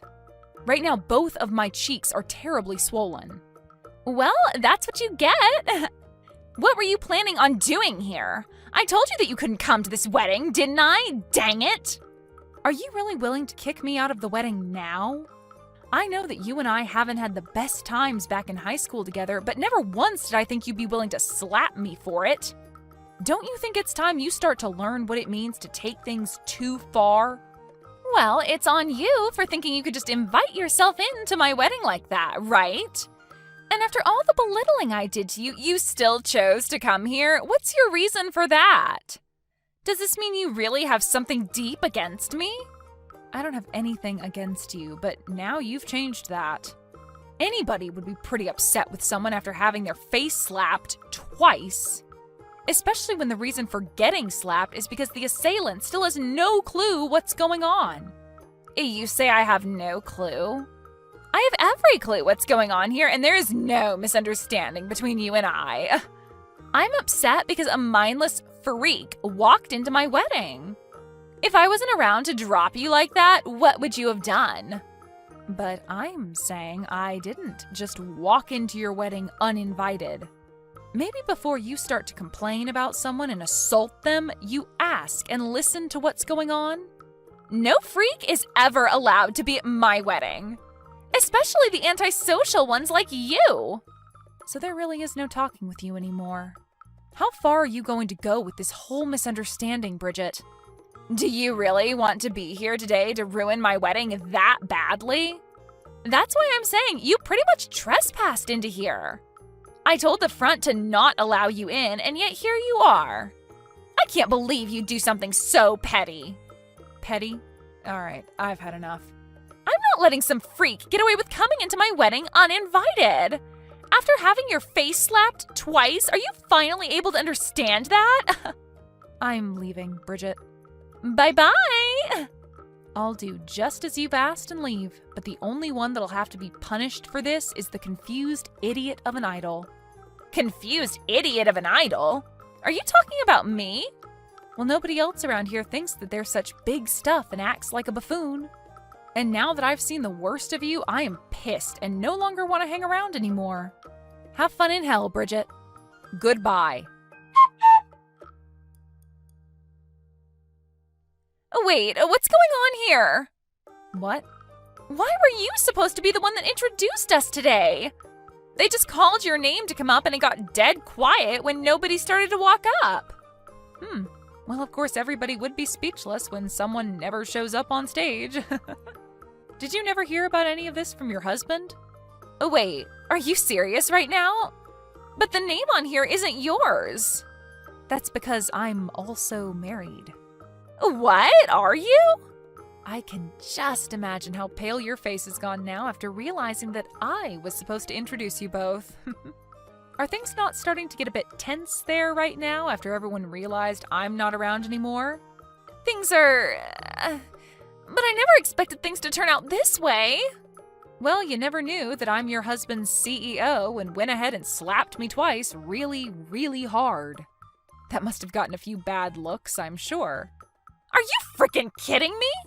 Why are you, of all people, the CEO of my husband? Do coincidences like that actually happen? Well, when people say it's a small world, they aren't joking. I was also pretty surprised, but these are the facts. Sorry about that one. I just never thought that any of this could ever happen. I'm so sorry for kicking you out. So, do you think that you can come back here now? Huh? Why do you seem to be talking in your sleep right now? Huh? You told me to go home, so why would I end up coming back to you? My face and head hurt as well, so it's definitely not happening. What? Then who's going to give the introductions now? Canceling on me like that isn't going to be good for us. At the moment, the wedding is on pause because of you. If you don't come back here right now, this wedding won't happen. Well, whether it happens or not, it has nothing to do with me. You're the one that wanted me out of there in the first place, after all. I had planned on telling you everything, yet you chose not to listen to me and kicked me out. That's the truth, right? That's right, but I seriously never thought things would end up like this. What should I do now, Ashton? Please, can you come back here? Right now, I have no clue what to say to Bradley about what's happened. Well, he's your husband, so you should tell him the whole truth, right? But perhaps he already knows everything, so lying would only make it worse. Tell the truth about everything? What the hell am I supposed to tell him? You tell him that you chose to slap his CEO in the face twice and then told her to leave the wedding. I'm going to go to the hospital right now, just in case. The hospital? You only got slapped in the face, though. Aren't you being a bit too dramatic about this? Huh? Well, if you think that was nothing, why not just go and tell your husband about it then? But I'm sure that when your husband realizes what you've done, he is not going to be very happy with you. Crap! It looks like someone here really did see what happened between us two. And right now they're talking with my husband about it. If word keeps spreading, this wedding is going to be canceled. Well, that'll be too bad, won't it? What the hell is wrong with you? Why are you acting so calm? I don't care at all about your wedding, Bridget. This is all that you asked for when slapping me and tossing me out. And you knew long before that I had no intentions of even showing up to your wedding, yet you still tried to think that I forced my way in. All I did was show up here today with one job in mind, and that was to introduce the two of you at your wedding as one of my employees asked. But you happened to continue on in your state of confusion. Shouldn't you have at least talked to me first before assaulting me? Hold on a second. We're friends, right? You can forget about a simple old slap and come back here, right? If you can't do that for me, then how will we continue being good friends? Having my wedding canceled because of you would be the worst thing to ever happen to me. And my family would start to really question me. Whatever you're talking about right now is not something that I care about. I literally have nothing to do with you or whatever happens to you. Perhaps you forgot that the reason for all of this is because you kicked me out? On another note, I'll be filing a report with the police over this. What? A report with the police? What do you mean? Well, I was just assaulted by some stranger. And when something like that happens, there has to be repercussions for it. Wait, it was just a simple slap, Ashton. We used to do that all the time to you in high school, right? Well, back then I was just a teen and I didn't have the courage to bring it up with the teachers or my parents. But now I'm an adult and I'm not going to just sit here and let you get away with acting like a child. So I'm going to get myself a lawyer to talk with and we'll see if we can do anything else after handing in the report to the police. I'll make sure that you take responsibility for all of this, no matter how far I have to go. Why would you do that? We used to be friends with each other and everything and have known each other for the longest time. Well, it's been 15 years now, and yet you still think it's okay to harass me that hard? You have to become an adult like the rest of us. And I made sure to inform your husband about this as well. Huh? He texted me asking why I wasn't around. So I let him know what had happened, and that was all. Isn't that great? I just took a load off your back by helping you explain this to him.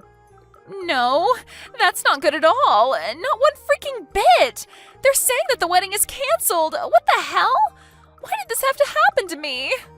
This is all your freaking fault, Ashton. Nope. It's your fault for choosing violence in the end, right? I'm heading to the hospital still, but the inside of my mouth is pretty gashed up. At this point, it's so swollen in there and bloody that I could never introduce you guys now. After having a talk with a lawyer, I'll make sure you pay for my hospital bills. What? You want me to pay? I'll make sure you not only pay me a settlement, but pay for whatever I need to have done to my face. And I don't want you to forget that I need to be healthy and ready at all times as I'm a CEO. But if Bradley happens to throw you away after what's happened, you'll become an unemployed 30-year-old woman. You think he'd do that? There's no way he'd want to leave me, right? He and I are perfect together. Well, whatever happens there also has nothing to do with me. But he has told me that he canceled the wedding and will apologize for everything. I'm not sure where you're hiding at the moment, but Bradley's very pissed off, and so I think it's best you go talk to him. Ashton, I'm really sorry. I'll apologize for hitting you in the face twice.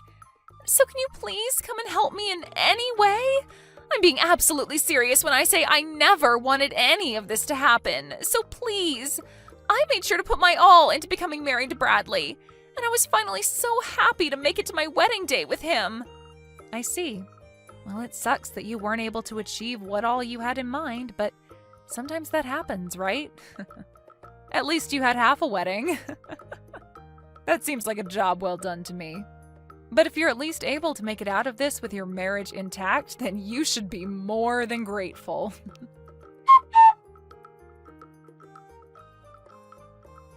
In the end, the wedding was officially canceled, and Bradley was very furious with Bridget. All of the family was pissed as well, and their marriage with one another fell apart quickly after that. Both Bridget's parents had had enough of her as well and kicked her out of their family. And since she no longer had a place to go, had to hide in a homeless shelter. And what made things worse for her was when my lawyer contacted her and explained the next situation. He said that it was brave of her to try and ask Brady to talk to me about stopping the whole court case, but that we would ultimately go forward with it. She then tried to confront me about how I was her friend while crying her eyes out, but I had no need for that and ignored her. I finished off by asking that she pay the settlement and then blocked her. Whatever happens to her after that is unknown to me and a lot of other people, but I'm sure it's not pretty.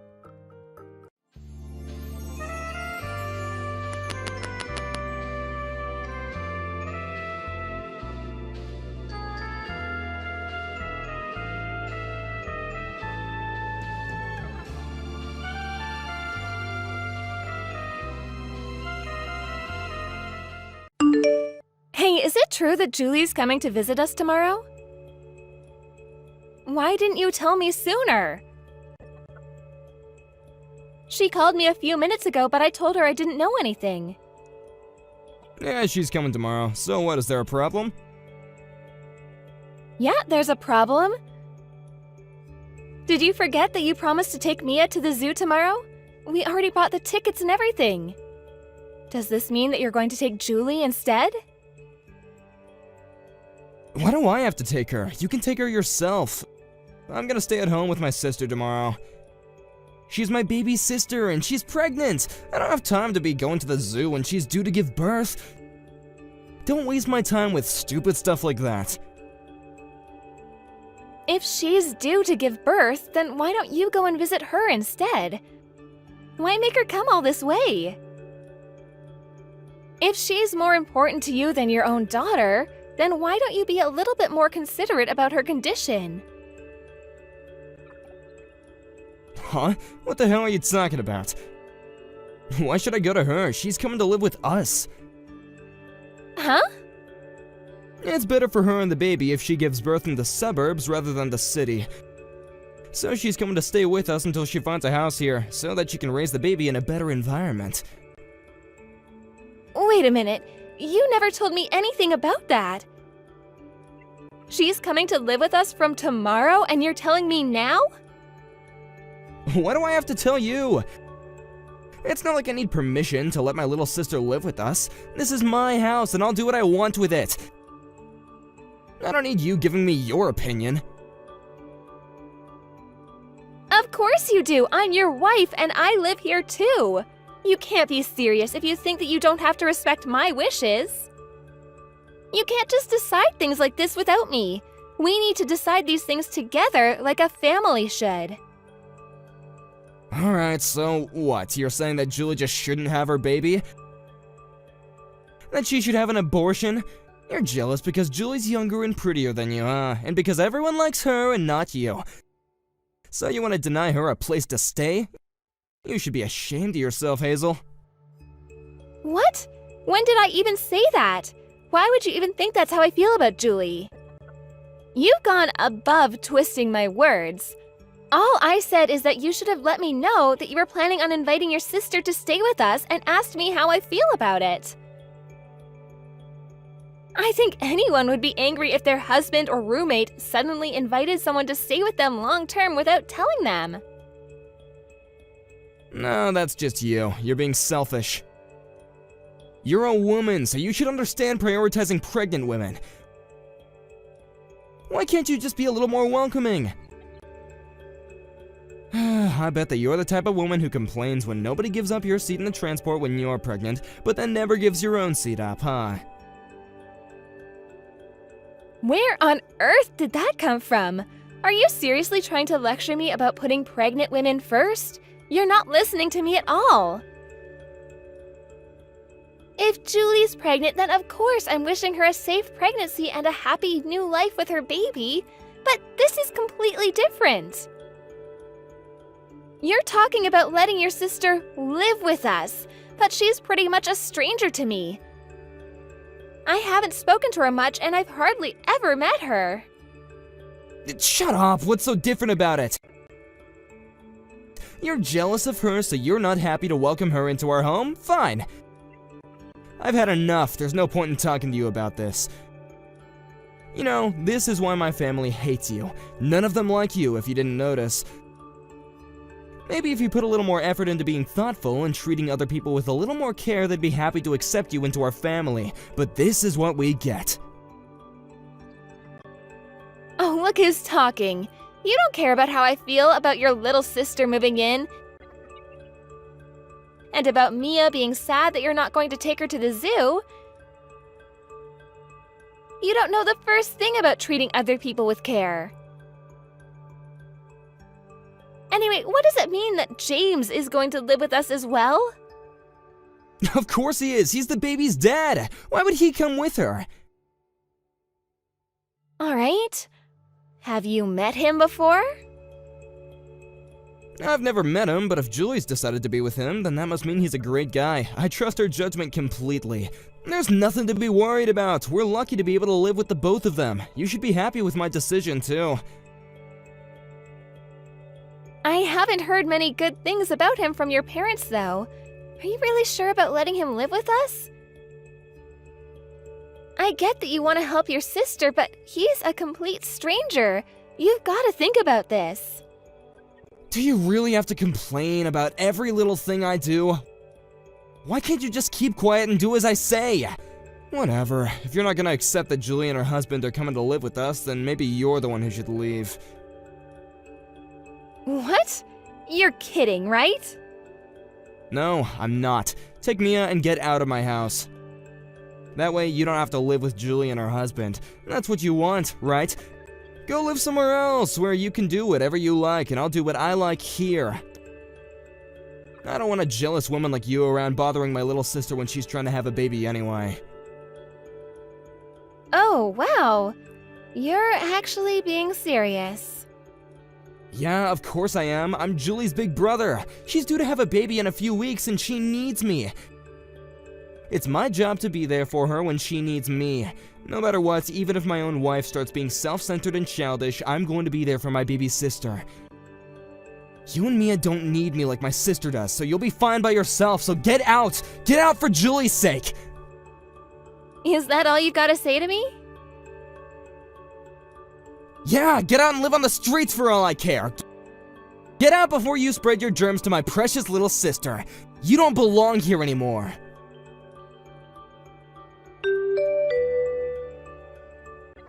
Hiya, Hazel. This is Julie. You know, Tim's little sister. Just to let you know, I decided that it would be best for me to come over today instead of tomorrow.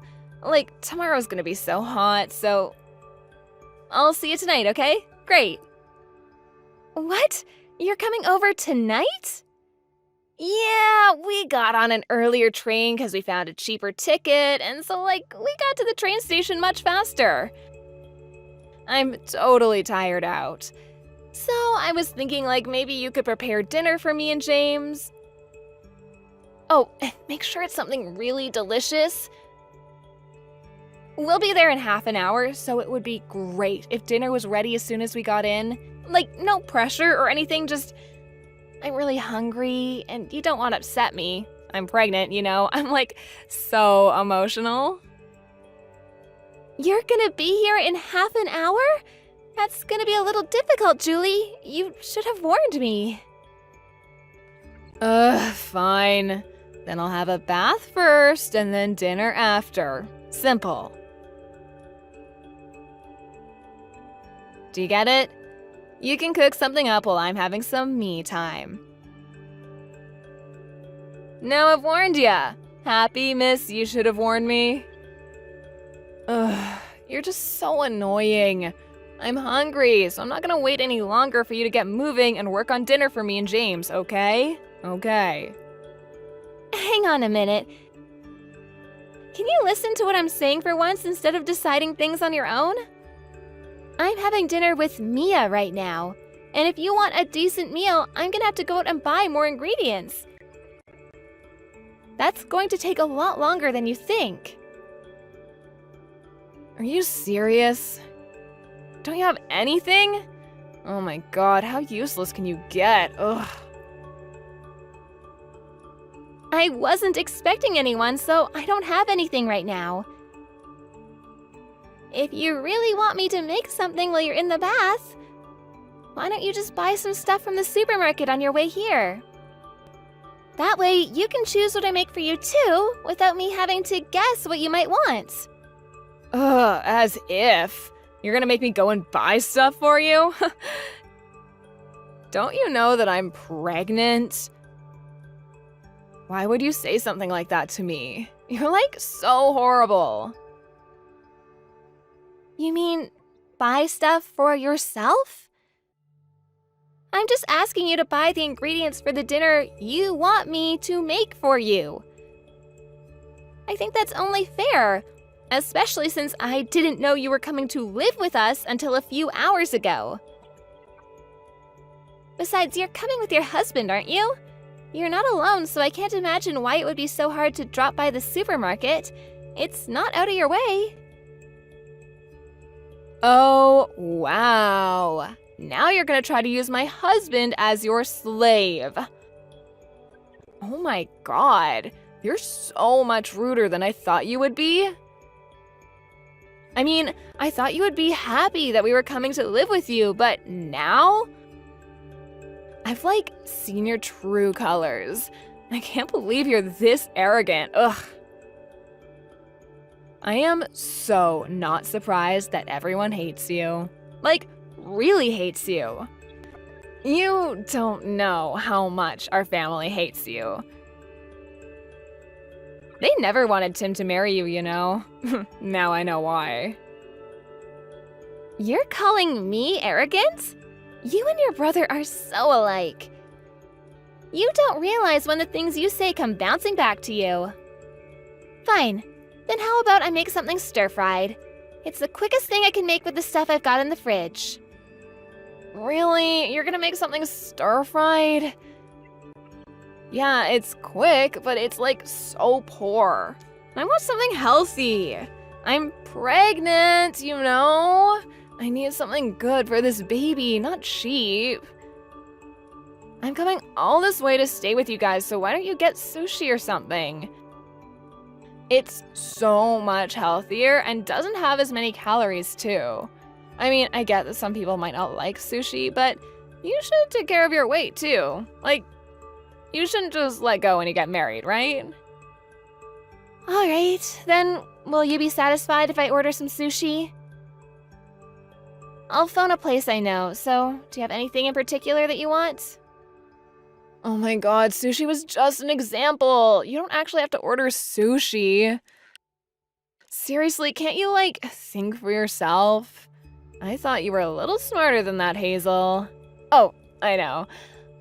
I bet that you're really bad at your job, too. I'm right, aren't I? I'm always right. Alright, well, I've thought about it, and I think sushi is the best way to go, so I'm gonna order sushi. Oh, you're really bad at this, aren't you? You can't even make one decision on your own. Can't you be a little more thoughtful?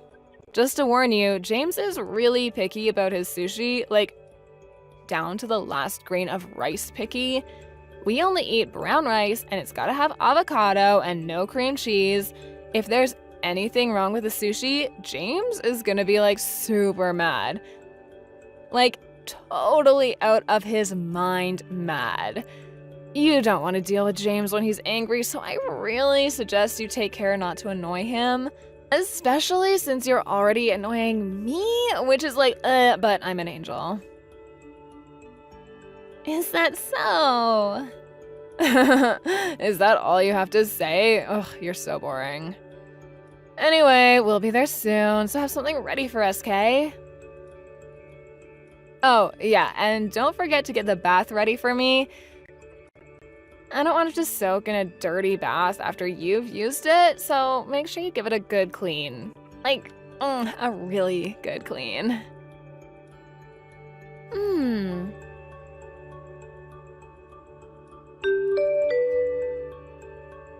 Can't you make her shut up? I'm getting a headache from all the noise. I'm trying to sleep over here, so get Mia to stop crying already. Why do you think she's crying?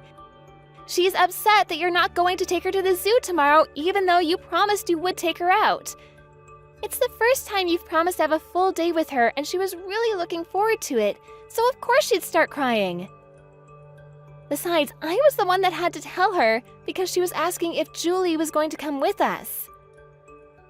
Why don't you come out and apologize to her and explain why you're not going to take her to the zoo? I can't believe you. How can you sleep at a time like this?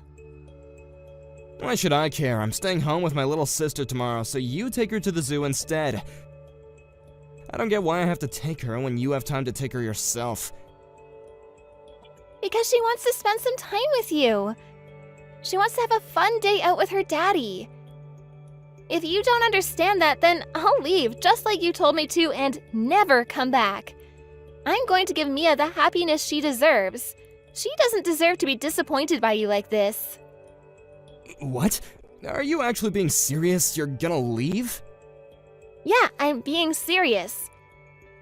Why would I stay with a man that can't make some time for his own little girl? I don't want to see Mia crying like this anymore. It's best for her if she just forgets about you. I've already prepared the divorce papers, so make sure you sign them tomorrow morning before I leave with Mia. I'm not spending one more night at this house. Do what you like, but I'm warning you, once you leave, you can't come back. I'm not helping you even if you come begging for me to take you back. Sure, I'm absolutely fine with that. I hope you understand that the same goes for you too. No matter what happens with those two, don't come calling to me. I hope you get on well with your new roommates. Yeah, I will. It's my first time meeting James, but he really is a nice guy. I think we'll all get along just fine. He can hold his liquor, and we have the same interests too. I think I'm gonna have a lot more fun living with these two than I ever did with you and Mia. You and Mia will just get in the way here, so you're right. It's best that you leave and never come back. That's what I was planning to do. So, you accept the divorce? Yeah, it's the best idea you've ever had.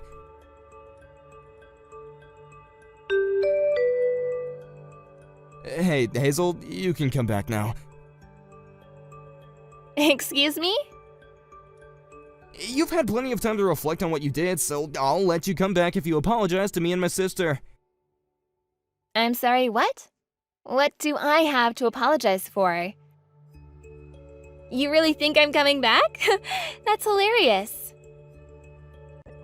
I don't have any intention on getting back together with you. Mia and I are so much happier without you.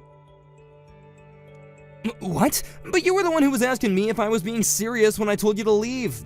Now I'm saying that you can come back, so you should be happy. I was shocked that you told me to leave, but once I saw how upset Mia was about the zoo, I decided for myself that it was best that we leave, and that hasn't changed. If anything, I was happy that I was given the chance.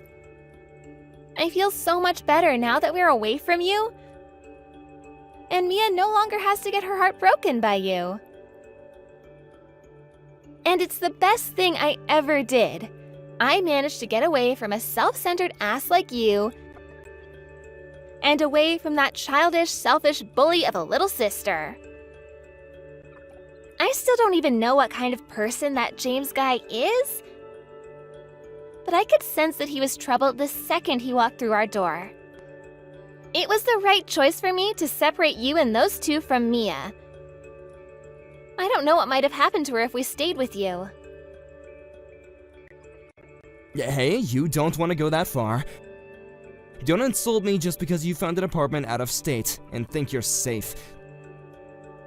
Don't get ahead of yourself, Hazel. Anyway, I'll forget what you said, so just hurry and come back. You're lucky I'm even giving you this chance. I'm not coming back, Tim. There's nothing you can say to convince me to get back together with you. Anyway, why are you so bent on getting me back? You're the one that wanted me out and wanted to live with your little sister. What changed? I don't have any money, so please come back. I've told you the truth, so will you just come back? How much more do you want me to beg? You want me to come back because you don't have any money? You've got to be joking. Why should I care about your financial situation?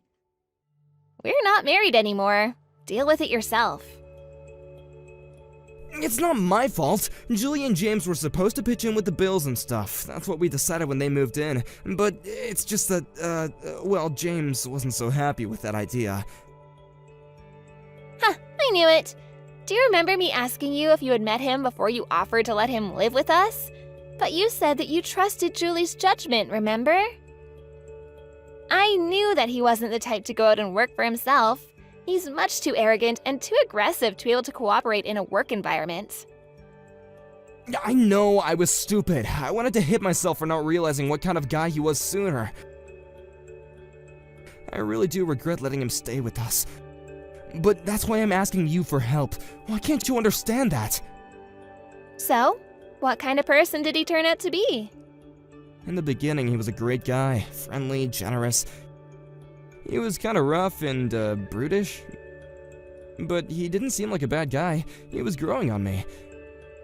But the more time passed, the more he changed. Or the more that he was acting like his usual self, more like.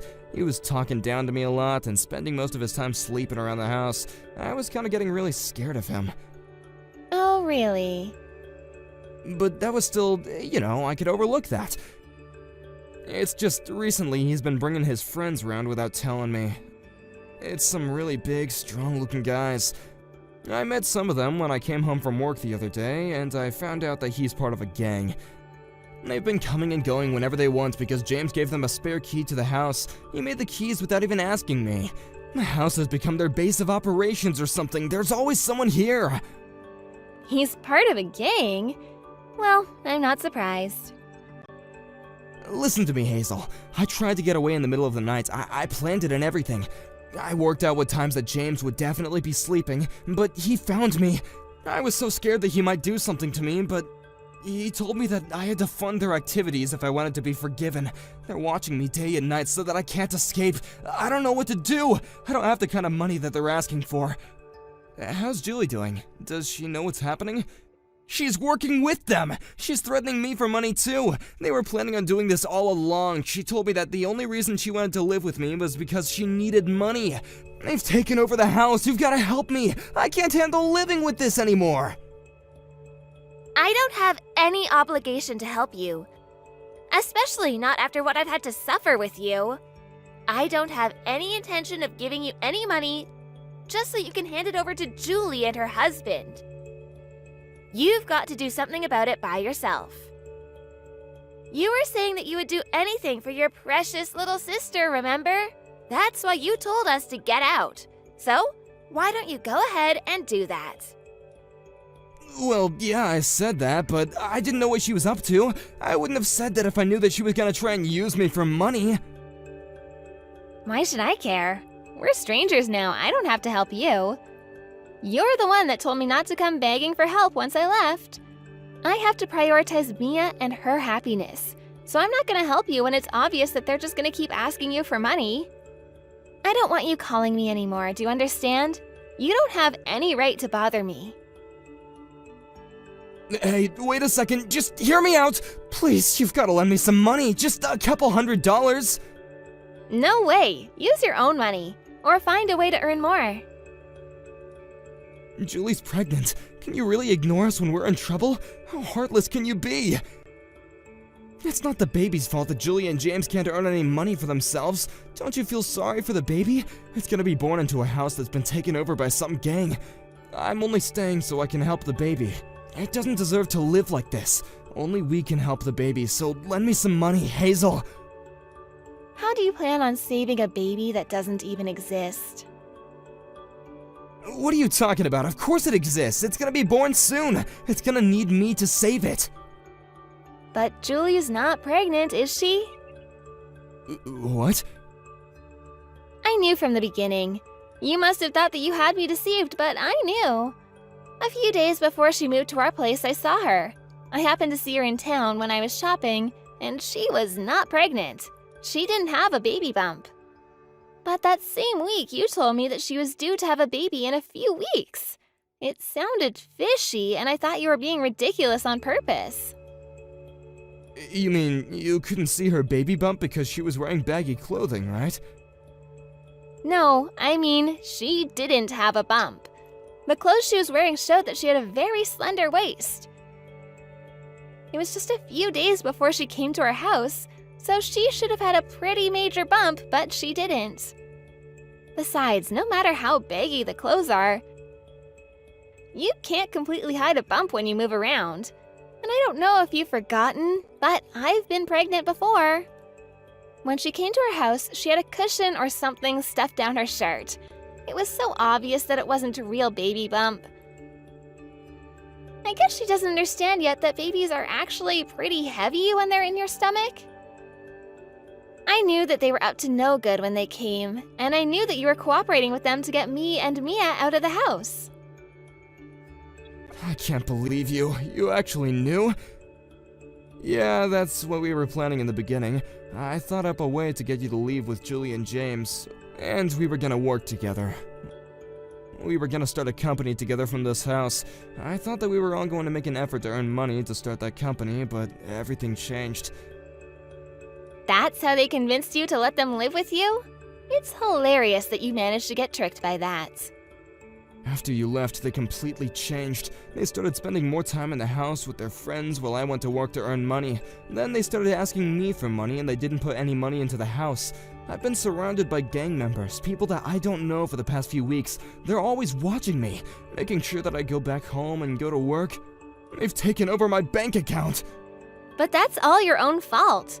I told you to rethink letting them stay with us. Anyway, I've had enough of hearing about your sob story. The only thing I've got to say is that I told you so.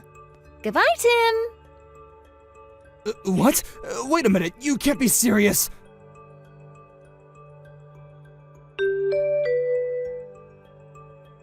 Hazel, please answer the phone just this once. I need to talk to you. Please, I don't have anywhere else to turn. No one else will help me. Sure, I'll listen. But I'm only doing it to laugh at how stupid you were. Don't expect anything else. Really? Finally. The truth is I managed to get out of the house and I'm on the run right now. But there are some guys after me. You've got to hide me at your house. You're being dramatic, Tim. But Mia's here, so I can't let you in if you got some gang members after you. I'm not risking Mia's safety for you. I'm not giving you our address. I'm not being dramatic, it's true. I've got proof of the illegal stuff that they've been doing. I found something a few days ago and managed to smuggle it out. They've been using that house as a base for their crimes. They've been selling some stuff. Whatever, I don't want to know. Why don't you go to the police? You can get them out of your house by having them arrested. If you've got proof, then it'll be easy. I'm an accomplice and I'll be arrested with them. How can I get rid of them without going to jail? No, I already know how I'm going to use this as evidence, okay? I'll use it to make a deal with them. They won't be able to say no to anything I have to offer. That's why I need you to let me stay with you, so that I can have more time to prepare before I make my deal with them. Please, otherwise they'll catch me before I can fight back. Fine. Then come to the address I'm going to send to you. Hazel, thank you. I owe you a lot. I am so lucky having you. Hey, what are you doing? Why did you run away? Hey, give me back those documents! I need them to make my deal with the gang! Give them back! What are you planning to do with them? I'm going to take this to the police. If I do that, you, Julie, and James will all be arrested, and I won't have to worry about anything. Mia and I will live happily ever after. Are you gonna betray me? You're the one that betrayed me first. Don't you understand that? Maybe you should put a little more effort into being thoughtful and treating other people with a little more care. If you did that, then maybe people would be more willing to offer you a helping hand.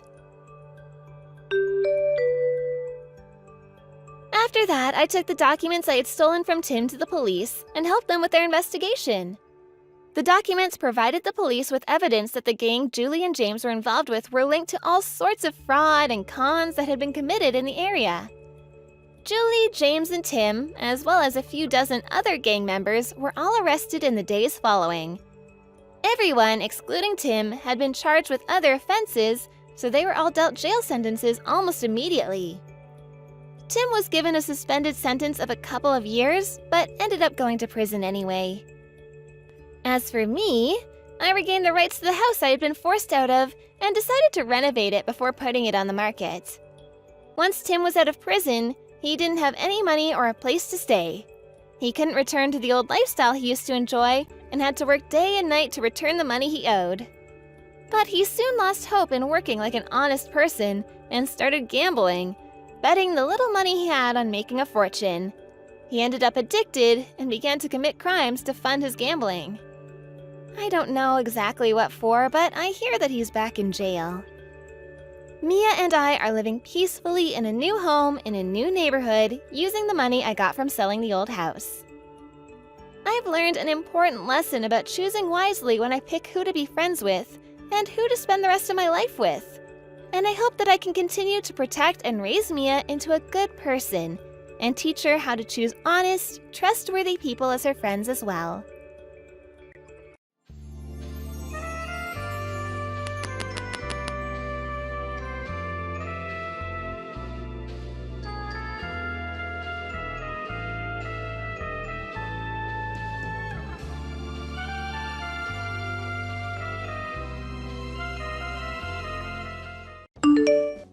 Joan, even though you are like a stranger in this family, do you plan on coming with us on our family vacation?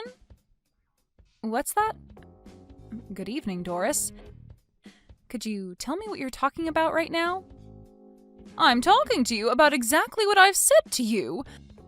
We're planning on going to a very expensive resort this time as a family for our vacation.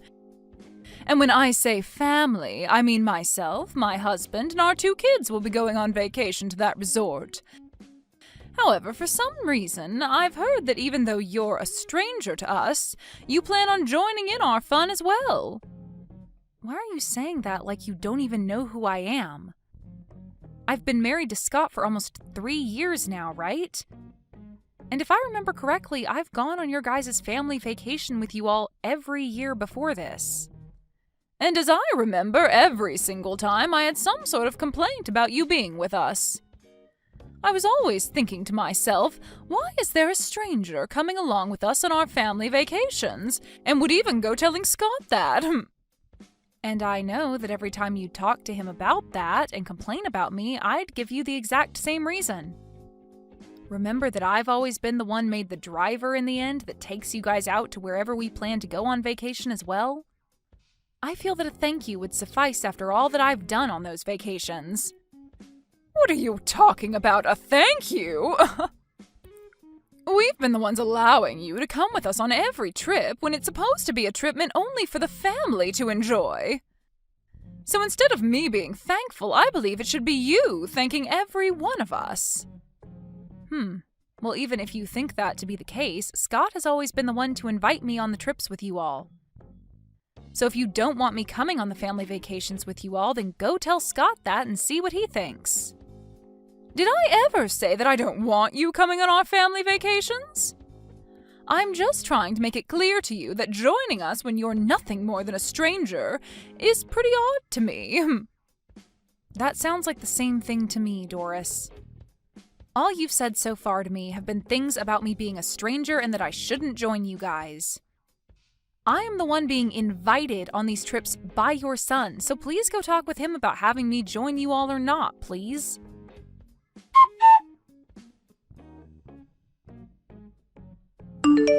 Your mom is coming after me again about joining you all on your family vacation this year. Have you still not gone and had your driver's license updated so that you can start driving again? I forgot to tell everyone that I still can't drive yet. But everything will be fine. I'm sure that everyone will be fine with you being the designated driver here. And when we start heading out on that day, I'll let everyone know that I don't have my license back yet. Oh, for crying out loud, Scott! This is once again you bringing me on a family vacation with you all without me even wanting to go on it in the first place. I have told you every year that I'm fine letting you all go as a family, yet you still don't have an updated driver's license yet, forcing me to be there to drive you all. You can't drive your family, and so you always ask for me to step in. That's the reason I'm forced to be around you all. Yet your mom still comes after me asking why I'm coming over and over again, every single year like she has no clue why. Why don't you go and tell her the real reason why I have to come along with you all as your driver? Don't worry about it, Joan. I'll tell them soon enough. Well, when is this soon enough you talk about? I'd like for you to go talk with her right now. Right now, if I have to keep putting up with the way she talks to me, then I'm going to explode myself. You understand that I don't want to go on your guys' family vacation, but I have to, right? Yeah, I told you I understand that. But could you stop getting so upset about all of this and look forward to the trip? This time we're going to a very expensive ski resort after all. But if I have to go with the rest of your family, they're going to use me like I'm their maid. And that will not be fun for me whatsoever. Well, whatever. Just make sure to tell your mom about this.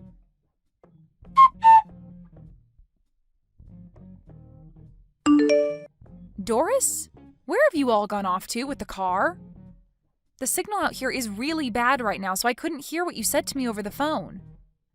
Can you tell me again what you were trying to say to me over the phone? What is going on right now that includes you all and the car being out of my sight? Well, just a few things have taken place is all.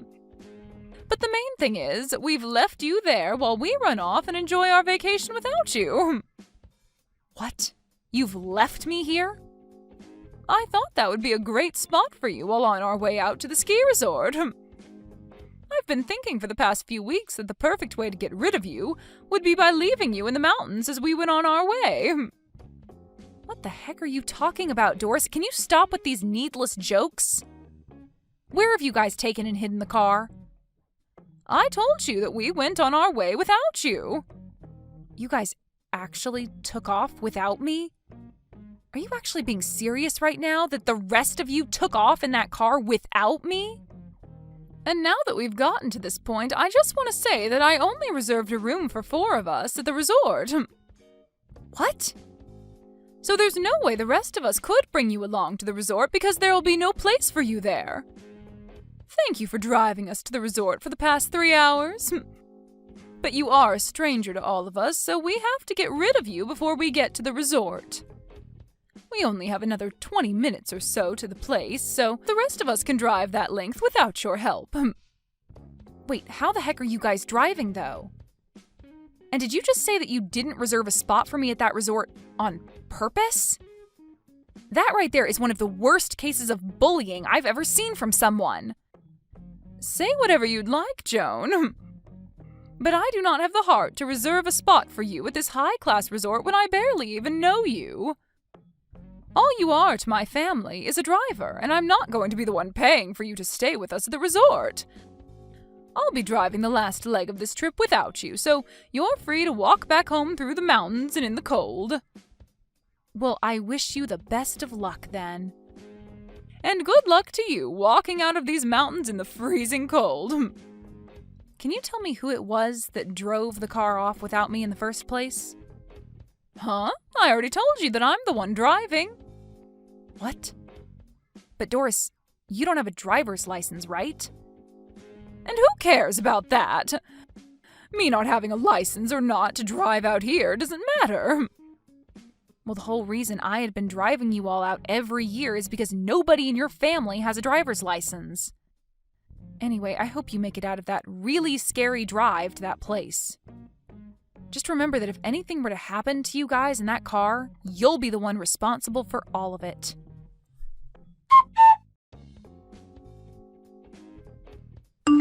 I just received a call from the hospital. Is everything okay with you guys?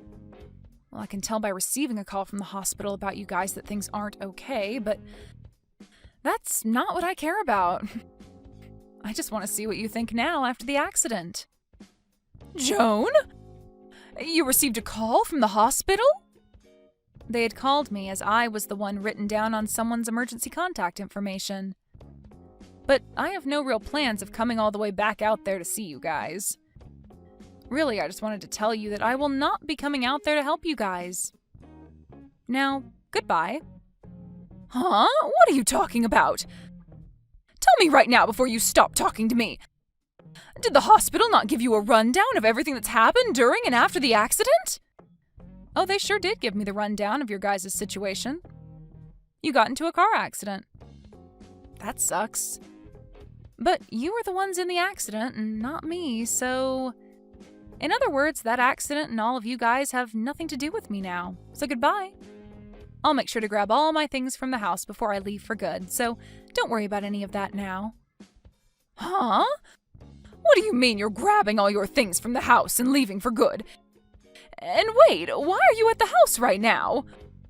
Are you not still walking back home from the mountains? I'm definitely not. I've already made it back home. Why are you back home already? That was way faster than I'd hoped for. I could have sworn that we left you in the deepest part of the mountains, somewhere you'd have to spend at least a lot longer walking out of and hopefully freeze on the way out. I was able to get picked up by a nice gentleman who then took me out of the mountains and back home. You hitchhiked? How were you able to do that when there were barely any cars on the road? There are more cars than you think on the roads in that mountain range, considering it is winter now and everyone's going on skiing and snowboarding. So finding someone to give me a ride out of there only took me close to 10 minutes or so. He was able to take me out of the mountains, and then when I told him where I needed to go after that, he said I lived close to where his house is. And only a little bit after I'd walked into the house and started to pack my things, I got the call from the hospital telling me about you all. I really never expected you to be back home in only a few hours like that. It only took about 2 hours to get out of the mountains and then another 30 minutes because we took the highway instead of the back roads on the way to the house. Well, unlike me, I'm sure things haven't been as smooth for the four of you. You ended up pretty much totaling the car, and all of you were able to firsthand experience a car crash. Sucks to be all of you. Huh? Sucks to be us? What the hell? Why are you talking to me like that right now? Do you have any idea what kind of accident we all ended up in? I don't, actually, nor do I care to know. In my case, I'm totally fine, and that's all that matters. But I have to say, it must be awful for all of you to get into an accident right before you made it to that amazing-looking resort. Driving on that iced-up road on that side of a mountain was horrible. I was barely even able to keep the car on the road because of the amount of sliding. I never thought something this awful was going to happen to us on that last drive up to the resort. Oh, come on. It didn't even have to be winter for everyone to know that you driving after having not driven in years was going to end up in you getting everyone into an accident. Excuse me? For a long time now, and I mean a very long time now, your whole family has been awful at driving. So bad, in fact, that each and every one of you has had their license revoked at some point because you cannot drive. And this time you were originally going to have your husband drive the car the rest of the way, but he had been drinking the whole ride up, and so you had to take the wheel. But man, was that a bad choice, considering the last time you drove, you got into an accident on that same mountain road, which led to you losing your license. You don't even have a lick of sense when it comes to driving, so what the hell did you think you were doing today leaving me behind? I can't think of you as anything other than an idiot right now. An idiot? How rude can you be, Joan? How rude can I be? I'm telling the truth, aren't I? It's because of the choices you made today that you put your whole family in life-threatening danger and almost drove that car straight off a cliff. I understand that, but there are certain things you can be saying and certain things you can't be saying about me right now. Well, I feel I can be saying things like this about you right now since they're the truth. Sorry if you think differently, but there's no point in trying to run from the truth now, right? So what's so rude about that? You're being very rude. Saying things like that to your mother-in-law right after she'd gotten into an accident? You're the one that did all of this to me, so all you're doing now by being that rude is making yourself look even worse. Do you not feel any form of sympathy for me right now after all of this? I don't, actually. After all the crap your family's put me through, I would never feel any sympathy for you guys, no matter how horrible the situation is for you all. At this point, I really just do not care. I mean, you told me you're just all strangers to me anyway, so there's no point in wasting my energy thinking about you. What do you mean we're all strangers to you? You told me that a little while back, right? I mean, even today you said something like that to me. I am not a part of your family, so you don't want me coming to the resort with you all. And that's the reason you ended up leaving me behind and then wrecked the car in an accident that landed you all in the hospital, right? I still cannot believe that you made it home that quickly when I made sure that we were leaving you in a part of the mountains that most people never drove through. Look, you don't even seem to realize that what you've done was incredibly messed up. I wouldn't want to be anything besides a stranger to such heaps of trash like you. I've finally come to the point in my life where I really no longer feel anything for you, your husband, or even Scott. I just cannot keep being a part of such a toxic family as yours, Doris. Excuse me? What do you mean by toxic family? Whose family is toxic? Joan, you have gone way past the line now with how rude you're being to both me and my family. And you're a part of this family as well. You're my son's wife. But that's why I'm speaking as though I'm no longer going to be a part of your family, or Scott's wife. I'm going to divorce him, and then get out of this house forever. Huh? Divorce my Scott? That should make you very happy to hear now, right? Huh? Hold on a moment. Did Scott say that he was okay with you doing that to him? I don't know how he'll feel about this. At this point, he has no other choice but to accept divorce now, right? Because as of right now, I am so serious about leaving him and you guys that I've gotten in touch with a lawyer. Are you kidding me? Why would you say something like that to his own mother? Because I'm serious about all of this, and I feel you need to understand that very well. And besides, you've been the one calling me a stranger for the longest time now, even though I've been with Scott for 3 years. I understand that, but right now we are in a very tough situation. Huh? You're in a tough situation? Then tell me, Joan, who else is going to be coming out here to come and pick us up from the hospital? We're stuck here without a car, and we all have injuries that we need to rest from so that they can heal. If you don't come out here and get us, we'll be stuck. Do I sound like I give a crap? What? Joan! I've had it up to here with all of you guys and the crap you've constantly given me. I am not your guys' frickin' driver that you can use whenever you want and then throw away at the last minute. If you all want to do something that requires a car to get to, then you take responsibility for that and actually learn to drive. Wait, please, Joan! Can you calm down about all of what's happened just a tad bit? Joan, you've never been this cold-hearted to all of us before, right? I'm sure that once you've had a second to cool off, you'll be fine with coming out here and picking us all up. Don't worry about not having someone come to get you.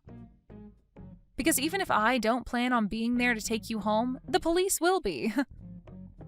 What? What do you mean by the police will be here to take us home? It's so great to hear that you all are at least not in a life-threatening situation anymore. But you got into a car accident while not carrying a valid driver's license. Did you think that the police would never show up to investigate that accident? The moment they realized that you have no driver's license and were driving that car, they are going to take you into custody. Take me into custody? Are you sure? But I got injured in that accident as well. Everyone in the family is hurt in some way, and none of us are in the place to be dealing with the police right now. So why the hell would they take me into custody? Well, I'm just telling you what will most likely happen, so I'm sorry that your poor choices are catching up to you. But what you did was against the law, and in that crash you caused a lot of problems for other people around you. Now tell me, Doris, why do you keep trying to play things off as though you've done nothing wrong this whole time? You already messed up the moment you left me in the mountains when it's the middle of winter and not many people are around. Idiot!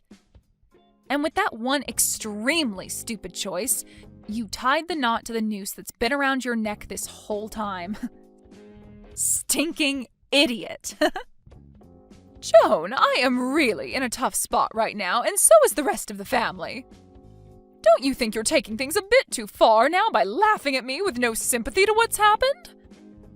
Is there nothing about what's happened that's bothering you? Anything bothering me?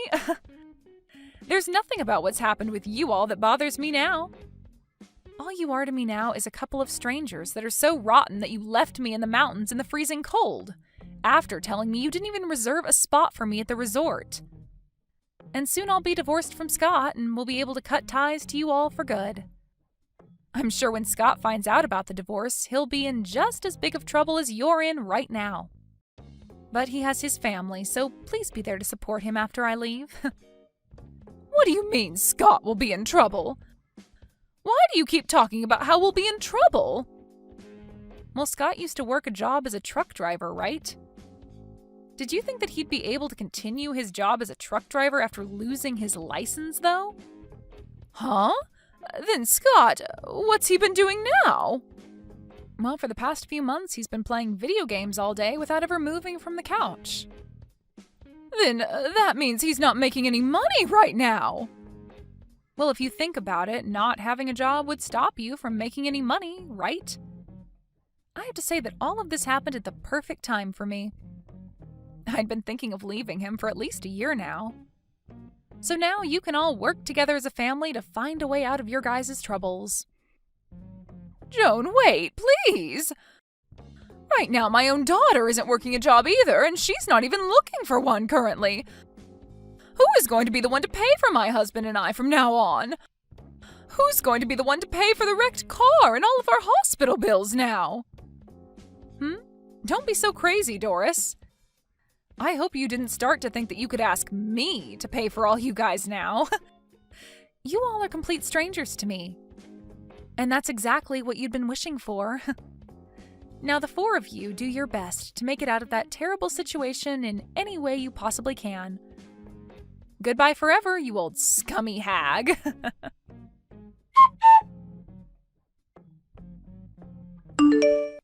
After all of that, Joan began to completely ignore Scott and his family. And as for Scott's mom, Doris, she was taken from the hospital by the police and moved to a local jail where she would be held until her court date. Scott tried reaching out to Joan for forgiveness, telling her he'd try harder to be a good husband, but Joan no longer had the patience to listen to him cry. After everything that whole family did to Joan, this is the only outcome. Joan was able to come out on top, cutting ties with that whole toxic family for good. But that ended up leaving Scott with his messed up family as they now raced towards a terrifying end. Well, this is what they all asked for after treating Joan like garbage, and so the only way they'll be able to make it out is as a changed family. At least they can all be thankful that Doris's decision to drive didn't leave them all 6 feet under.